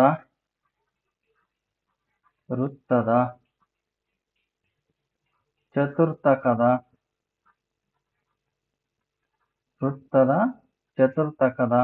ವಿಸ್ತೀರ್ಣ. ವೃತ್ತದ ಚತುರ್ಥಕದ ವಿಸ್ತೀರ್ಣದಲ್ಲಿ ಮೈನಸ್ ತ್ರಿಭುಜದ ವಿಸ್ತೀರ್ಣವನ್ನ ಕಳಿಬೇಕು. ತ್ರಿಭುಜ POBಯ ವಿಸ್ತೀರ್ಣವನ್ನ ನಾವು ಕಳಿಬೇಕು. POBಯ ವಿಸ್ತೀರ್ಣವನ್ನ ಕಳಿಬೇಕು. ಸೊ ಈಗ ನಾವು ವೃತ್ತದ ಚತುರ್ಥಕದ ವಿಸ್ತೀರ್ಣ ಅಂತಂದ್ರೆ ಇಲ್ಲಿ 1/4 ಇಂಟು πr² ಅಂತ ಬರ್ಕೊಂತೀವಿ. 1/4 ಅಂದ್ರೆ ವೃತ್ತದ 4ನೇ ಒಂದು ಭಾಗ ಅಂತ. ಇದು πr² ವೃತ್ತದ ವಿಸ್ತೀರ್ಣ. ಮೈನಸ್ ತ್ರಿಭುಜದ ವಿಸ್ತೀರ್ಣ ಅಂದ್ರೆ ಅರ್ಧ ಇಂಟು ಪಾದ ಇಂಟು ಎತ್ತರ. ಈಗ ನಮ್ಗೆ ಇಲ್ಲಿ ಪಾದ ಎಷ್ಟು ಕೊಟ್ಟಿದ್ದಾರೆ, 7 ಸೆಂಟಿಮೀಟರ್ ಅಂತ ಕೊಟ್ಟಿದ್ದಾರೆ. ಪಾದ = 7 ಸೆಂಟಿಮೀಟರ್ ಇದೆ. ಎತ್ತರ ಎಷ್ಟು ಕೊಟ್ಟಿದ್ದಾರೆ, ತ್ರಿಭುಜದ ಎತ್ತರ 4 ಸೆಂಟಿಮೀಟರ್ ಅಂತ ಕೊಟ್ಟಿದ್ದಾರೆ. ಇಲ್ಲಿ ವೃತ್ತದ ವಿಸ್ತೀರ್ಣ, ವೃತ್ತದ ತ್ರಿಜ್ಯ ಬೇಕು. ವೃತ್ತದ ತ್ರಿಜ್ಯ R ಅಂತಕ್ಕಂಥದ್ದು ಬೇಕು. ಸೊ ಇಲ್ಲಿಂದ ಇಲ್ಲಿ ತನಕ ಏನಿದೆಯಲ್ಲ ಇದೇ ತ್ರಿಜ್ಯ, OB ಅಂತಕ್ಕಂಥದ್ದು ತ್ರಿಜ್ಯ. ಹಾಗಾಗಿ ಇದು 7 ಸೆಂಟಿಮೀಟರ್ ಇದೆ. ಈಗ ಈ ಬೆಲೆಗಳನ್ನ ಇಲ್ಲಿ ಹಾಕ್ತಾ ಹೋಗೋಣ. 1/4 ಇಂಟು π ಅಂದ್ರೆ 22/7 ಇಂಟು R² ಇದೆ. R ಅಂದ್ರೆ 7. ಇದನ್ನ 2 ಸಲ ಹಾಕೊಂಡ್ಬಿಟ್ರಿ. 7 ಇಂಟು 7 ಮೈನಸ್ ಅರ್ಧ ಇಂಟು ಪಾದ ಅಂತಂದ್ರೆ 7 ಸೆಂಟಿಮೀಟರ್ ಇದೆ, 7 ಇಂಟು ಎತ್ತರ ಅಂತಂದ್ರೆ 4 ಸೆಂಟಿಮೀಟರ್ ಇದೆ, ಎತ್ತರ 4 ಸೆಂಟಿಮೀಟರ್. ಸೊ ಈಗ ಯಾವ್ಯಾವ ಭಾಗ ಆಗ್ತಾವ ಅವನ್ನ ಭಾಗಿಸ್ರಿ. 7 ಒಂದ್ಲ ಭಾಗ ಆಗ್ತದೆ, 2 2ಲ 2 11ಲ ಭಾಗ ಆಗ್ತದೆ. ಸೊ ಇಲ್ಲಿ 2 1ಲ 2 2ಲ ಭಾಗ ಆಗ್ತದೆ. ಸೊ ಈಗ ಅಂಶದಲ್ಲಿ 11 × 7 ಮಾತ್ರ ಉಳಿದಿತ್ತು, ಒಂದಿದೆ. 11 7 77 ಆಯ್ತು. 77 ಡಿವೈಡೆಡ್ ಬೈ 2 ಉಳಿದಿದೆ. ಮೈನಸ್ ಇಲ್ಲಿ 7 ಮತ್ತೆ 2 × 1 7 2 14 ಮಾತ್ರ ಉಳಿದಿದೆ. ಫಸ್ಟ್ ಇದರಿಂದ ಇದನ್ನ ಭಾಗಿಸ್ಕೊಳ್ಳೋಣ. 2ರಿಂದ 77ನ ನೋಡ್ರಿ ಈ ತರ ಭಾಗಿಸ್ಬೇಕು ನೀವು. 2ರಿಂದ 77ನ ಗೊತ್ತಾಗ್ಲಿಲ್ಲ ಅಂದ್ರೆ 2 3ಲಿ 6 1 ಉಳಿತು 17 ಆಯ್ತು. 2 8ಲಿ 16 ಮತ್ತೆ 1 ಉಳಿತು, ಹೋಗಲ್ಲ ಪಾಯಿಂಟ್ 0. 2 5ಲಿ 10 ಪೂರ್ತಿ ಭಾಗ ಆಯ್ತು. ಇಲ್ಲಿ ಬಂದಿದ್ದು ನಮ್ಗೆ 38.5. ಇದರಲ್ಲಿ 14ನ್ನ ಕಳಿಬೇಕು. ಸೊ ನೋಡ್ರಿ 38.5ರಲ್ಲಿ 14 ಕಳಿಬೇಕು ಅಂದ್ರೆ 14 ಇಲ್ಲಿ ಹಾಕೋಬೇಕು, 0.0 ಹಾಕೊಂತೀವಿ. 14ರ ಮುಂದೆ ಏನು ಇಲ್ಲ ಅಂದ್ರೆ 5ರಲ್ಲಿ 0 ಕಳೆದ್ರೆ 5, 8ರಲ್ಲಿ 4 ಕಳೆದ್ರೆ 4, 3ರಲ್ಲಿ 1 ಕಳೆದ್ರೆ 2. ಒಟ್ಟು ಇದರ ವಿಸ್ತೀರ್ಣ ಎಷ್ಟಾಯ್ತಪ್ಪ ಅಂದ್ರೆ 24.5 ಚದುರ ಸೆಂಟಿಮೀಟರ್. ಎಲ್ಲವೂ ಸೆಂಟಿಮೀಟರ್ ಕೊಟ್ಟಿರೋದ್ರಿಂದ ಚದುರ ಸೆಂಟಿಮೀಟರ್ಗಳು. ಇದು ಛಾಯೆಗೊಳಿಸಿದ ಭಾಗದ ವಿಸ್ತೀರ್ಣ. ಇಷ್ಟೇ. ಅಲ್ಲಿ ಏನ್ ಕೊಟ್ಟಿರ್ತಾರೋ, ಯಾವ್ದ್ರಲ್ಲಿ ಯಾವ್ದನ್ನ ಕಳಿಬೇಕು ಅಂತ ಇರುತ್ತೋ ಅದನ್ನ ನೋಡ್ಕೊಂಡು ನೀವು ಸುಲಭವಾಗಿ ಲೆಕ್ಕವನ್ನ ಬಿಡಿಸ್ಬಿಟ್ರೆ ನಿಮ್ಗೆ 2 ಅಂಕಗಳು ಸಿಗ್ತದೆ. ಇದೊಂದು ಸುಲಭವಾಗಿ ಮಾಡಬಹುದಾಗಿರ್ತಕ್ಕಂತಹ ಒಂದು ಲೆಕ್ಕ ಆಗಿದೆ. ಇದೇ ರೀತಿ ನೋಡ್ರಿ ಇಷ್ಟೆಲ್ಲ ಒಂದಷ್ಟು ಲೆಕ್ಕಗಳನ್ನ ಇಲ್ಲಿ ತಗೊಂಡಿದ್ದೀನಿ. ಇವನ್ನೆಲ್ಲ ಲೆಕ್ಕಗಳನ್ನು ಕೊಡ್ತಕ್ಕಂತಹ ಸಾಧ್ಯತೆಗಳು ಇದರಲ್ಲಿ ಯಾವ್ದಾರ ಒಂದು ಕೊಡೋ ಸಾಧ್ಯತೆ ಇದೆ. ಹಾಗಾಗಿ ಇವುಗಳನ್ನ ನೀವೇನ್ ಮಾಡ್ರಿ, ಬರ್ಕೊಂಡು ಪ್ರಾಕ್ಟೀಸ್ ಮಾಡ್ರಿ. ಗೊತ್ತಾಗ್ಲಿಲ್ಲ ಅಂತಂದ್ರೆ ನಾನು ಫೋನ್ ನಂಬರ್ ಕೊಟ್ಟಿರ್ತೀನಿ, ಫೋನ್ ಮಾಡಿದ್ರೆ ನಿಮ್ಗೆ ಇದನ್ನ ತಿಳಿಸಿ ವಾಟ್ಸಪ್ ಅಲ್ಲಿ ನಿಮಗೆ ಮೆಸೇಜ್ ಅನ್ನ ಕಳಿಸ್ಕೊಡ್ತೀನಿ. ಸೊ ಈಗ ನಾವು ಮುಂದಿನ ಒಂದು ಭಾಗವನ್ನ ನೋಡ್ತಾ ಹೋಗೋಣ. ಈಗ ಮುಂದಿನ ಲೆಕ್ಕವನ್ನ ಬಿಡಿಸೋದು ಹೇಗೆ ಅಂತ ನೋಡೋಣ. ಸೊ ಛಾಯೆಗೊಳಿಸಿದ ಭಾಗದ ವಿಸ್ತೀರ್ಣ ಆಯ್ತಲ್ವಾ. ಈಗ ಸಮಾಂತರ ಶ್ರೇಣಿಯಲ್ಲಿ ಡಿ ಬೆಲೆಯನ್ನ ಕಂಡುಹಿಡಿಯುವುದು. ನೋಡ್ರಿ, ಸಮಾಂತರ ಶ್ರೇಣಿಯಲ್ಲಿ ಡಿ ಬೆಲೆ ಕಂಡುಹಿಡಿಯೋದು ಅಂತಂದಾಗ ನಿಮಗೆ ಒಂದು ಸಮಾಂತರ ಶ್ರೇಣಿಯನ್ನ ಕೊಟ್ಟಿರ್ತಾರೆ. ಇದು 1 ಅಂಕಕ್ಕೆ ಬರ್ತಕ್ಕಂಥ ಪ್ರಶ್ನೆ. ಹೆಂಗಿರ್ತದಪ್ಪ ಅಂದ್ರೆ, ಈಗ ಯಾವ್ದೋ ಒಂದು ಶ್ರೇಣಿ ಕೊಟ್ಟಿದ್ದಾರೆ, 3 7 11 15 ಈ ರೀತಿಯ ಒಂದು ಶ್ರೇಣಿ ಇದೆ ಅಂತ ತಿಳ್ಕೊಂಡ್ರೆ, ಈ ಶ್ರೇಣಿಯನ್ನ ನಾವು ಈಗ ಇದರಲ್ಲಿ ಡಿ ಬೆಲೆ ಕಂಡುಹಿಡಿಯಿರಿ ಅಂತ ಕೊಡ್ತಾರೆ. ಡಿ ಅಂದ್ರೇನು? ಮುಂದಿನ ಪದದಲ್ಲಿ ಹಿಂದಿನ ಪದವನ್ನ ಕಳೆಯೋದು ಅಷ್ಟೇ. ಡಿ = 7 - 3, 7ರಲ್ಲಿ 3 ಕಳೆದ್ರೆ 4. ಇಷ್ಟೇ ಉತ್ತರ. ಸೊ ನೋಡ್ರಿ, ಇಂಥದ್ದು ಒಂದು ಬಹು ಆಯ್ಕೆ ಪ್ರಶ್ನೆ ಅಥವಾ ಸರಳ ಉತ್ತರಕ್ಕೆ ಕೊಟ್ಟಿರ್ತಕ್ಕಂಥ ಸಾಧ್ಯತೆ ಇರ್ತದೆ. ಹಾಗಾಗಿ ನೀವು ಕಂಡುಹಿಡಿಬೇಕಷ್ಟೇ. ಸೊ ಈ ತರ ಡಿ ಅನ್ನ ಕಂಡುಹಿಡಿತಕ್ಕಂಥದಕ್ಕೆ ಲೆಕ್ಕವನ್ನ ಕರೆಕ್ಟ್ ಆಗಿ ಮಾಡ್ಬೇಕಷ್ಟೆ. ಇದು ಒಂದು ಸರಳವಾಗಿ ಬರೀತಕ್ಕಂತಹ ಒಂದು ಪ್ರಶ್ನೆ ಆಗಿರ್ತದೆ. ಸೊ ನೆಕ್ಸ್ಟ್ ಇನ್ನೊಂದು ಇದನ್ನ 1 ಅಂಕದ ಒಂದು ಪ್ರಶ್ನೆಯನ್ನ ನೋಡಿದ್ರೆ ನಮ್ಗಿಲ್ಲಿ ಬಹುಪದೋಕ್ತಿಗಳ ಶೂನ್ಯತೆ ಅಥವಾ ಡಿಗ್ರಿ ಕಂಡುಹಿಡಿಯುವುದು. ಅಂದ್ರೆ ಯಾವ್ದೋ ಒಂದು ಬಹುಪದೋಕ್ತಿಯನ್ನ ಕೊಟ್ಟಿರ್ತಾರೆ. ಎಷ್ಟು ಸುಲಭ ಇರ್ತದೆ ಗೊತ್ತಾ ಅದು? P of x = 2x⁴ + 3x⁵ + 6x² - 8 ಹಿಂಗೇನೋ ಒಂದು ಬಹುಪದೋಕ್ತಿ ಸುಮ್ಮನೆ ಬರ್ಕೊಂಡಿದ್ದೀನಿ ನಾನು. ಇದರ ಡಿಗ್ರಿ ಎಷ್ಟು ಅಂತ ಕೇಳ್ತಾರೆ. ಸೊ ಡಿಗ್ರಿ ಎಷ್ಟು ಅಂತ ಕೇಳಿದ್ರೆ ನೋಡ್ರಿ, ಎಕ್ಸ್ ನ ಘಾತ ಇಲ್ಲಿ 4 ಇದೆ. ಎಕ್ಸ್ ನ ಘಾತದಲ್ಲಿ ಮೊದಲನೇದ್ರಲ್ಲಿ 4 ಇದೆ, ಆಮೇಲೆ 5 ಇದೆ, ಆಮೇಲೆ 2 ಇದೆ. ಹಾಗಾಗಿ ಅತಿ ದೊಡ್ಡ ಸಂಖ್ಯೆ ಯಾವುದು? 5. ಹಾಗಾಗಿ ಇದರ ಶೂನ್ಯತೆ 5 ಅಥವಾ ಡಿಗ್ರಿ 5. ಶೂನ್ಯತೆ ಕೇಳಿದ್ರು ಅದೇ ಬರುತ್ತೆ, ಡಿಗ್ರಿ ಕೇಳಿದ್ರು ಸಹ ಅದೇ ಬರ್ತದೆ. ಹೈಯೆಸ್ಟ್ ದೊಡ್ಡ ಘಾತ ಯಾವ್ದಿರ್ತದೋ ಅದನ್ನ ನೀವು ಡಿಗ್ರಿ ಅಂತೇಳಿ ಗುರುತಿಸಿ ಬರೆಯೋದಷ್ಟೇ, ಬೇರೆ ಏನು ಲೆಕ್ಕಾಚಾರ ಮಾಡಂಗಿಲ್ಲ. ಹಾಗಾಗಿ ಈ ಶೂನ್ಯತೆ ಬಹುಪದೋಕ್ತಿಗಳ ಡಿಗ್ರಿ ಕಂಡುಹಿಡಿಯೋದು ಒಂದು ಬಹಳ ಸುಲಭವಾಗಿ 1 ಅಂಕಕ್ಕೆ ಕೇಳ್ತಕ್ಕಂಥ ಪ್ರಶ್ನೆ ಆಗಿರುತ್ತೆ. ಅದನ್ನು ಸಹ ನೀವು ಸುಲಭವಾಗಿ ಬಿಡಿಸ್ಬೋದು. ಸೊ ನೆಕ್ಸ್ಟ್ ಮತ್ತೆ 1 ಅಂಕದ ಪ್ರಶ್ನೆಗಳನ್ನ ಸುಲಭವಾಗಿರ್ತಕ್ಕಂಥದ್ದು ಯಾವ್ದು ಕೇಳ್ತಾರಪ್ಪ ಅಂತಂದ್ರೆ, ತ್ರಿಕೋನಮಿತಿಯ ಅನುಪಾತವನ್ನು ಬರೆಯೋದು. ನೋಡ್ರಿ, ಸೈನ್ ಥೀಟಾ ಕಾಸ್ ಥೀಟಾ ಅದ್ರ ಅನುಪಾತ ಅಭಿಮುಖ ಬಾಹು ಡಿವೈಡೆಡ್ ಬೈ ವಿಕರ್ಣ, ಅಭಿಮುಖ ಬಾಹು ಡಿವೈಡ್ ಬೈ ಪಾರ್ಶ್ವ, ಈ ರೀತಿ ಬರೆಯೋದು. ಅದು ಬರೆಯೋದಕ್ಕೆ ಒಂದು ಸುಲಭವಾದ ವಿಧಾನವನ್ನು ನಿಮ್ಗೆ ಇಲ್ಲಿ ಹೇಳ್ಕೊಡ್ತಾ ಇದ್ದೀನಿ ನಾನು. ನೋಡ್ರಿ, ಆ ಸುಲಭವಾದ ವಿಧಾನದಲ್ಲಿ ಇಲ್ಲಿ ಸೈನ್ ಥೀಟಾ ಅಂತಂದ್ರೆ ಅಭಿಮುಖ ಬೈ ವಿಕರ್ಣ, ಕಾಸ್ ಥೀಟಾ ಅಂತಂದ್ರೆ ಪಾರ್ಶ್ವ ಬೈ ವಿಕರ್ಣ, ಟ್ಯಾನ್ ಥೀಟಾ ಅಂದ್ರೆ ಅಭಿಮುಖ ಬೈ ಪಾರ್ಶ್ವ. ಸರ್ ಇವೆಷ್ಟು ಸಲ ನೆನ್ಪಿಟ್ಕೊಂಡ್ರು ಮರ್ತೋಗ್ತವೆ ಸರ್, ನೆನ್ಪಿಟ್ಕೊಳಕ್ ಆಗ್ತಾ ಇಲ್ಲ ಅಂತಂದ್ರೆ ನೀವ್ ಏನ್ ಮಾಡ್ಬೇಕು ಅಂದ್ರೆ, ಇದನ್ನ ಸರಳ ವಿಧಾನವನ್ನ ಹೇಳ್ಕೊಟ್ಟಿದ್ದೀನಿ ನೋಡ್ರಿ. ಈ ಸೈನ್ ಥೀಟಾದಲ್ಲಿ ಇಲ್ಲಿ ಮೊದಲನೇ ಅಕ್ಷರ ಏನಿದೆ ನಿಮ್ಗೆ ಆ ಅಂತ ಇದೆ. ಈ ಇದ್ರ ಕೆಳಗಡೆ ಅಂಶದಲ್ಲಿ ಆ ಇದೆ, ಛೇದದಲ್ಲಿ ಏನಿದೆ ವಿ ಇದೆ. ನೀವೇನ್ ಮಾಡ್ಬೇಕು, ಈ ಮೊದಲನೇ ಅಕ್ಷರವನ್ನ ಇಲ್ಲಿ ತಗೊಳ್ಳೋಣ. ನೆಕ್ಸ್ಟ್ ಛೇದದಲ್ಲಿ ಏನಿದೆ, ಇಲ್ಲಿ ವಿ ಅಕ್ಷರ ಇದೆ. ಸೊ ಈ ವಿ ಅಕ್ಷರವನ್ನ ಇಲ್ಲಿ ತಗೊಳ್ಳೋಣ. ಅಂಶದಲ್ಲಿ ಮೊದಲನೇ ಅಕ್ಷರ, ಛೇದದಲ್ಲಿ ಮೊದಲನೇ ಅಕ್ಷರ ಸೈನ್ ಥೀಟಾ ತಗೊಂಡಿದ್ದೀನಿ. Next cos theta. ಕಾಸ್ ಥೀಟಾದಲ್ಲಿ ಮೊದಲನೇ ಅಕ್ಷರ ಏನಿದೆ, ಪ ಇದೆ. ಅದನ್ನ ಇಲ್ಲಿ ನಾವು ಅಂಶದಲ್ಲಿ ಪ ತಗೊಳ್ಳೋಣ. ಎರಡನೇ ಅಕ್ಷರ ಏನಿದೆ, ಇಲ್ಲಿ ಛೇದದಲ್ಲಿ ಮೊದಲನೇ ಅಕ್ಷರ ವಿ ಇದೆ. ಇದನ್ನು ಸಹ ಇಲ್ಲಿ ತಗೊಳ್ಳೋಣ. ನೆಕ್ಸ್ಟ್ ಟ್ಯಾನ್ ಥೀಟಾಗ್ ಬಂದ್ರೆ ಇದರಲ್ಲಿ ಅಂಶದಲ್ಲಿ ಮೊದಲನೇ ಅಕ್ಷರ ಆ ಇದೆ, ಅದನ್ನ ತಗೊಳ್ಳೋಣ. ಸೊ ಇಲ್ಲಿ ಛೇದದಲ್ಲಿ ಪ ಇದೆ, ಇದನ್ನ ನಾವೇನ್ ಮಾಡೋಣ, ಇಲ್ಲಿಗೆ ತಗೊಳ್ಳೋಣ. ನೋಡ್ರಿ, ಸೈನ್ ಥೀಟಾಗೂ ಅಂಶದ ಒಂದು ಮೊದಲನೇ ಅಕ್ಷರ, ಛೇದದ ಮೊದಲನೇ ಅಕ್ಷರ. ಕಾಸ್ ಥೀಟಾಗೂ ಅಂಶದ ಮೊದಲನೇ ಅಕ್ಷರ, ಛೇದದ ಮೊದಲನೇ ಅಕ್ಷರ ತಗೊಂಡಿದ್ವಿ. ಇವು ಮೂರ್ ಚೆನ್ನಾಗಿ ನೆನ್ಪಿಟ್ಕೊಳ್ರಿ, ಸೈನು, ಕಾಸು, ಟ್ಯಾನು ಅಂತ ಹೇಳಿ. ಈಗ ಇವನ್ನ ನೋಡ್ರಿ ಹೆಂಗ್ ನೆನ್ಪಿಟ್ಕೋಬಹುದು ನೋಡ್ರಿ. ಇದನ್ನು ಅ ವಿ ತಗೊಂಡ್ರೆ ಏನಾಗುತ್ತಪ್ಪ ಅಂದ್ರೆ ಅವ್ವಿ ಅಂತ. ಸೈನ್ ಥೀಟಾ ಅಂದ್ರೆ ಅವ್ವಿ ಅಂತ ಅರ್ಥ. ನೋಡ್ರಿ ಇದು ಪ ವಿ ಆಗುತ್ತೆ. ಕಾಸ್ ಥೀಟಾ ಅಂದ್ರೆ ಪವಿ. ಈಗ ನೋಡ್ರಿ ಇದು ಆ ಪ. ಟ್ಯಾನ್ ಥೀಟಾ ಅಂದ್ರೆ ಅಪ್ಪ. ಇವು ಮೂರು ಹೆಸರು ನೆನ್ಪಿಟ್ಕೊಳ್ರಿ, ಅವ್ವಿ, ಪವ್ವಿ, ಅಪ್ಪ. ಸೈನ್ ಥೀಟಾಗೆ ಅವ್ವಿ, ಕಾಸ್ ಥೀಟಾಗೆ ಪವ್ವಿ, ಟ್ಯಾನ್ ಥೀಟಾಗೆ ಅಪ್ಪ. ಅ ಅಂದ್ರೆ ಅಭಿಮುಖ, ವಿ ಅಂದ್ರೆ ವಿಕರ್ಣ. ಪ ಅಂದ್ರೆ ಪಾರ್ಶ್ವ, ವಿ ಅಂದ್ರೆ ವಿಕರ್ಣ. ಅ ಅಂದ್ರೆ ಅಭಿಮುಖ, ಪ ಅಂದ್ರೆ ಪಾರ್ಶ್ವ. ಇವನ್ನ ನೀವು ಬರೆದ್ಬಿಟ್ರೆ ಇದನ್ನ ಚಿತ್ರದಲ್ಲಿ ನೋಡ್ಕೊಂಡು ಯಾವ ಬಾಹು ಇರ್ತದೆ, ಯಾವ ಇದಕ್ಕೆ ಬರೀಬೇಕು ಇದನ್ನ ಬಾಹುಗಳನ್ನ ಅಂತೇಳಿ ಸುಲಭವಾಗಿ ಬರಿಬಹುದು. ಇದನ್ನ ನೋಡಿದ್ರೆ ಪ್ರಾಕ್ಟೀಸ್ ಮಾಡಿದ್ರೆ ನೆನ್ಪಿಟ್ಕೋಬಹುದು. ಹೆಂಗೆ ಪ್ರಾಕ್ಟೀಸ್ ಮಾಡ್ಬೇಕಪ್ಪ ಅಂದ್ರೆ ತ್ರಿಕೋನಮಿತಿಯ ಅನುಪಾತದ ಬೆಲೆಗಳು. ಈಗ ಸೈನ್ 30, ಕಾಸ್ 60, ಟ್ಯಾನ್ 30.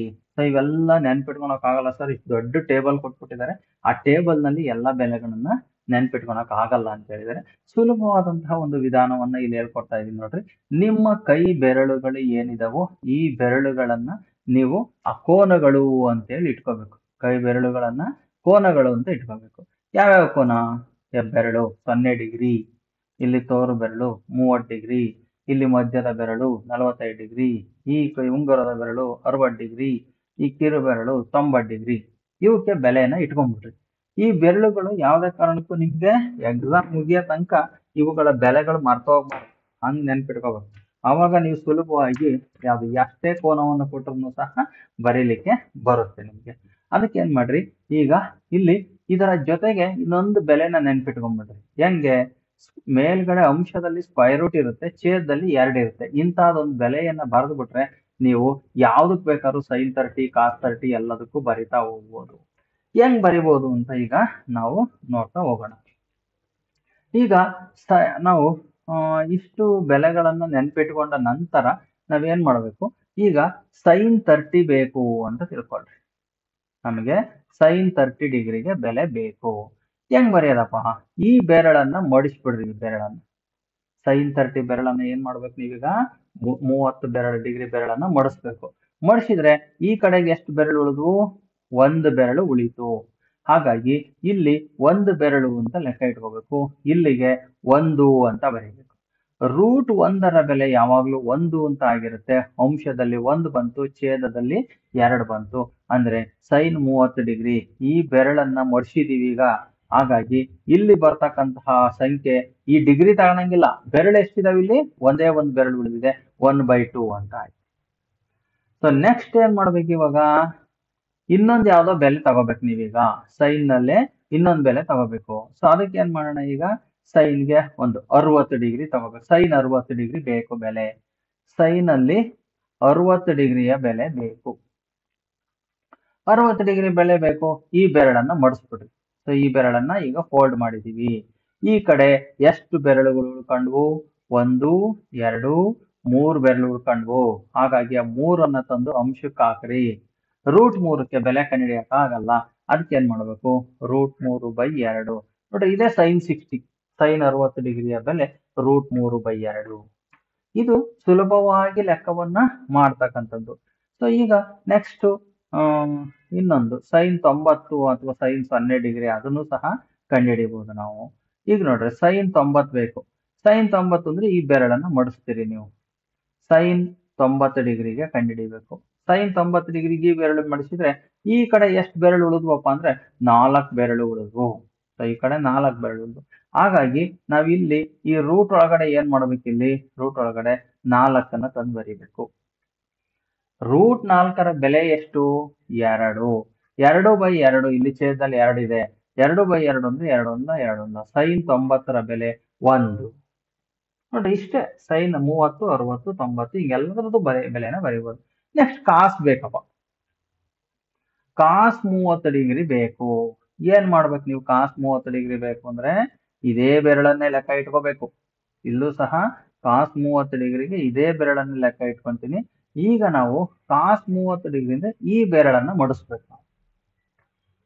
ಕಾಸ್ 30 ಡಿಗ್ರಿ ಆಗ್ಲೇ ಸೈನ್ಗೆ ಈ ಕಡೆ ಬೆರಳು ತಗೊಂಡಿದ್ವಿ. ಈಗ ಕಾಸ್ಗೆ ಈ ಕಡೆ ಉಳಿದಿರೋ ಬೆರಳನ್ನ ತಗೋಬೇಕು ನಾವು. ಕಾಸ್ 30 ಡಿಗ್ರಿಗೆ ಇಲ್ಲಿ ಎಷ್ಟು ಬೆರಳು ಉಳಿದಿದಾವೆ ಅದನ್ನ ತಗೋಬೇಕು. ಎಷ್ಟು ಬೆರಳು ಉಳಿದಿದಾವೆ? 1, 2, 3 ಬೆರಳು ಉಳಿದಿದಾವೆ. ಅಂದ್ರೆ 3ಅನ್ನ ಇಲ್ಲಿ ತಂದು ಹಾಕಿದ್ರೆ √3/2 ಅಂದ್ರೆ ಕಾಸ್ 30 ಡಿಗ್ರಿಯ ಬೆಲೆ √3/2 ಅಂತ ಆಯ್ತು. ಸೊ ನೋಡ್ರಿ ಎಷ್ಟು ಸುಲಭವಾಗಿ ಬಂದೋಯ್ತು. ನೀವೇನು ಲೆಕ್ಕಾಚಾರ ಮನಸ್ಸಿನಾಗ ಇಟ್ಕೊಳ್ಳೋದೇ ಬೇಕಾಗಿಲ್ಲ. ಇದೊಂದು ಬೆರಳು ಅಲ್ಲಿ ಕೋನಗಳು, ಈ ಬೆಲೆ ಇದೊಂದು ನೆನ್ಪಿಟ್ಕೊಂಡ್ಬಿಟ್ರೆ ಸಾಕು. ನಿಮ್ಗೆ ಕಾಸ್ 60 ಡಿಗ್ರಿಯ ಬೆಲೆ ಬಂದೋಯ್ತು. 30 ಡಿಗ್ರಿದು. ಈಗ ನೋಡ್ರಿ ಕಾಸ್ 60 ಡಿಗ್ರಿಯ ಬೆಲೆನ ಕೂಡ ಬರೀಬಹುದು. ಕಾಸ್ 60 ಡಿಗ್ರಿ ಬರೀಬೇಕೀಗ. 60 ಡಿಗ್ರಿಯಿಂದ ಈ ಬೆರಳು ಮಡಿಸ್ತೀವಿ. ಈ ಬೆರಳು ಮಡಿಸಿದ್ರೆ ಈ ಕಡೆ ತಗೋಬೇಕು ಕೌಂಟ್. ಆ ಕಡೆ ತಗೊಳಂಗಿಲ್ಲ. ಆ ಕಡೆ ಸೈನ್ ಬೆರಳುಗಳು ಅವು ಮುಟ್ಟಂಗಿಲ್ಲ. ಕಾಸ್ ಬೆರಳು ಎಷ್ಟದವಪ್ಪ? ಒಂದೇ ಒಂದು ಬೆರಳು ಐತೆ ಸರ್. ಹಾಗಾದ್ರೆ ಇಲ್ಲಿ ರೂಟ್ ಒಳಗಡೆಗೆ ಎಷ್ಟು ಬೆಲೆ ಹಾಕ್ಬೇಕು ನೀವು? 1 ಅಂತ. √1 ಅಂದ್ರೆ ಅದರ ಬೆಲೆ 1/2. ಕಾಸ್ 60 ಡಿಗ್ರಿ ಅಂದ್ರೆ ಅರ್ಧ 1/2 ಆಯ್ತು. ಸೊ ಈ ತರ ಯಾವುದೇ ಬೆಲೆಯನ್ನ ನೀವೇನ್ ಮಾಡ್ಬೋದು? ಬರೀಬಹುದು. ಸೊ 45 ಡಿಗ್ರಿ ತೋರಿಸ್ಲಿಲ್ವಲ್ಲ ನೀವು ಅಂದ್ರೆ ನೋಡ್ರಿ ಅದನ್ನು ತೋರಿಸ್ತೀನಿ. 45 ಡಿಗ್ರಿ ಇಲ್ಲಿ 45 ಡಿಗ್ರಿ ಬೆಲೆ ಕಂಡಿಬೇಕು ಅಂದ್ರೆ ಈ ಬೆರಳನ್ನು ನೀವು ಮಡಿಸ್ತೀರಿ. ಮಡಿಸಿದಾಗ ಈ ಕಡೆ ಬೆರಳುಗಳನ್ನ ತಗೊಂಡ್ರೆ ಸೈನ್ ಬೆರಳುಗಳು, ಈ ಕಡೆ ಬೆರಳುಗಳನ್ನ ತಗೊಂಡ್ರೆ ಕಾಸ್ ಬೆರಳುಗಳು. ಸೈನ್ದು 2 ಬೆರಳಿದಾವೆ, ಕಾಸ್ದು 2 ಬೆರಳಿದಾವೆ. ಹಾಗಾದ್ರೆ ಸೈನ್ 45 ಡಿಗ್ರಿ ಅಂದ್ರೆ ಇಲ್ಲಿಗೆ 2 ಹಾಕ್ಬೇಕು. ಇಲ್ಲಿಗೆ 2 ಹಾಕಿದ್ರೆ ಈ 2ಅನ್ನ ನಾವು √2 × √2 ಅಂತ ಬರ್ಕೋಬಹುದು. ಹಾಗಾಗಿ 1√1√2 ಕ್ಯಾನ್ಸಲ್ ಆಗುತ್ತೆ. ಇಲ್ಲಿ 1 ಉಳಿತು. 1/√2. ಸೈನ್ 45 ಡಿಗ್ರಿಯ ಬೆಲೆ 1/√2 ಅಂತ. ಹಾಗಾದ್ರೆ ಕಾಸ್ 45 ಡಿಗ್ರಿಯ ಬೆಲೆ? ಕಾಸ್ 45 ಡಿಗ್ರಿಯ ಬೆಲೆ ಅದು ಅಷ್ಟೇ. ಇಲ್ಲಿ 2 ಐತೆ, 2 ಬೆರಳದಾವೆ. ಇಲ್ಲಿ 1, ಇಲ್ಲೊಂದು 2 ಬೆರಳದಾವೆ. ಇಲ್ಲಿಗೂ 2 ಹಾಕ್ತಿವಿ. ಇದನ್ನ √2 ಕ್ಯಾನ್ಸಲ್ ಆಗಿ ಬರೀ 2 ಉಳಿತಾರೆ. ಸಾರಿ, √2 ಉಳಿತಾರೆ. ಹಾಗಾಗಿ ಅದ್ರದ್ದು ಸಹ ಬೆಲೆ 1/√2. ಈ ತರ ನೀವು ಇದನ್ನ ಸ್ವಲ್ಪ ಪ್ರಾಕ್ಟೀಸ್ ಮಾಡ್ಬಿಟ್ರಿ, ಬೆರಳು ಮಡಚಿ ಎಷ್ಟು ಬೆರಳು ಉಳಿದು ಅನ್ನೋದನ್ನ ನೋಡ್ಕೊಂಡ್ಬಿಟ್ರೆ ನಿಮಗೆ ಯಾವುದೇ ಬೆಲೆಯನ್ನ ನೀವು ಬರೀಲಿಕ್ಕೆ ಸಾಧ್ಯ ಆಗುತ್ತೆ. ಹಾಗಾದ್ರೆ ಟ್ಯಾನ್ದು ಬರಿಬಹುದಾ ಸರ್ ಇದರಲ್ಲಿ? ಹೌದು. ಇದೇ ಬೆರಳುಗಳನ್ನ ಉಪಯೋಗಿಸ್ಕೊಂಡು ಟ್ಯಾನ್ ಥೀಟಾ ಕೂಡ ಬರಿಬಹುದು. ಆದ್ರೆ ಟ್ಯಾನ್ ಥೀಟಾ ಬರಿಬೇಕಾದ್ರೆ ಒಂದ್ ಸ್ವಲ್ಪ ಏನ್ ಮಾಡ್ಬೇಕಪ್ಪ ಅಂತಂದ್ರೆ ಸ್ವಲ್ಪ ವ್ಯತ್ಯಾಸ ಇರುತ್ತೆ ಟ್ಯಾನ್ ಥೀಟಾಗೆ. ಏನ್ ವ್ಯತ್ಯಾಸ ಅಂದ್ರೆ ಇಲ್ಲಿರ್ತಕ್ಕಂತಹ 2ಅನ್ನ ತೆಗಿಬೇಕಿದನ್ನ. ಟ್ಯಾನ್ ಥೀಟಾ ಬರಿಬೇಕಾದ್ರೆ ಇದು 2 ಇರಬಾರ್ದು. ಇಲ್ಲಿಯೂ ಸಹ ಏನ್ ಮಾಡ್ಬೇಕಪ್ಪ ಅಂದ್ರೆ ಇಲ್ಲೊಂದು ರೂಟ್ ಇಟ್ಕೋಬೇಕು. 2ಕ್ಕೂ ಸಹ ರೂಟ್ ಇರ್ಬೇಕು. ಈಗ ನೋಡ್ರಿ ಟ್ಯಾನ್ದು ಬೆಲೆ ಬರಿಬಹುದು. ಅಂಶದಲ್ಲೂ ರೂಟು, ಛೇದದಲ್ಲೂ ರೂಟು. ಇದು ಬಹಳ ಈಸಿ ಟ್ಯಾನ್ ಬರಿಬೇಕಾದ್ರೆ ಬೆಲೆನ. ನೋಡ್ರಿ ಟ್ಯಾನ್ ಥೀಟಾಗ್ ಬರಿತೀನಿ ನಾನು. ಟ್ಯಾನ್ 30 ಡಿಗ್ರಿಗೆ ಬೆಲೆ ಬರಿಬೇಕು. ಟ್ಯಾನ್ 30 ಡಿಗ್ರಿ ಯಾವ ಬೆರಳು ಮಡಿಸ್ಬೇಕು? ಇದೇ ಬೆರಳೆ. ಈ ಬೆರಳನ್ನು ಮಡಿಸ್ಬಿಡ್ತೀವಿ.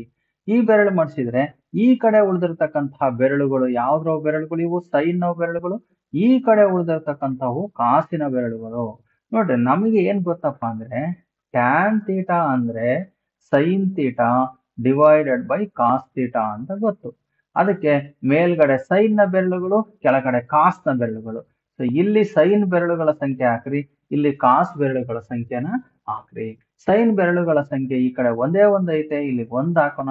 ಕಾಸ್ ಬೆರಳುಗಳ ಸಂಖ್ಯೆ 3 ಅದಾವೆ. 1, 2, 3 ಅದಾವೆ. ಹಾಗಾಗಿ ಇಲ್ಲಿಗೆ 3 ಹಾಕಿದ್ರೆ √1/√3 ಅಂತಂದ್ರೆ √1ರ ಬೆಲೆ 1 ಡಿವೈಡೆಡ್ ಬೈ √3ರ ಬೆಲೆ √3.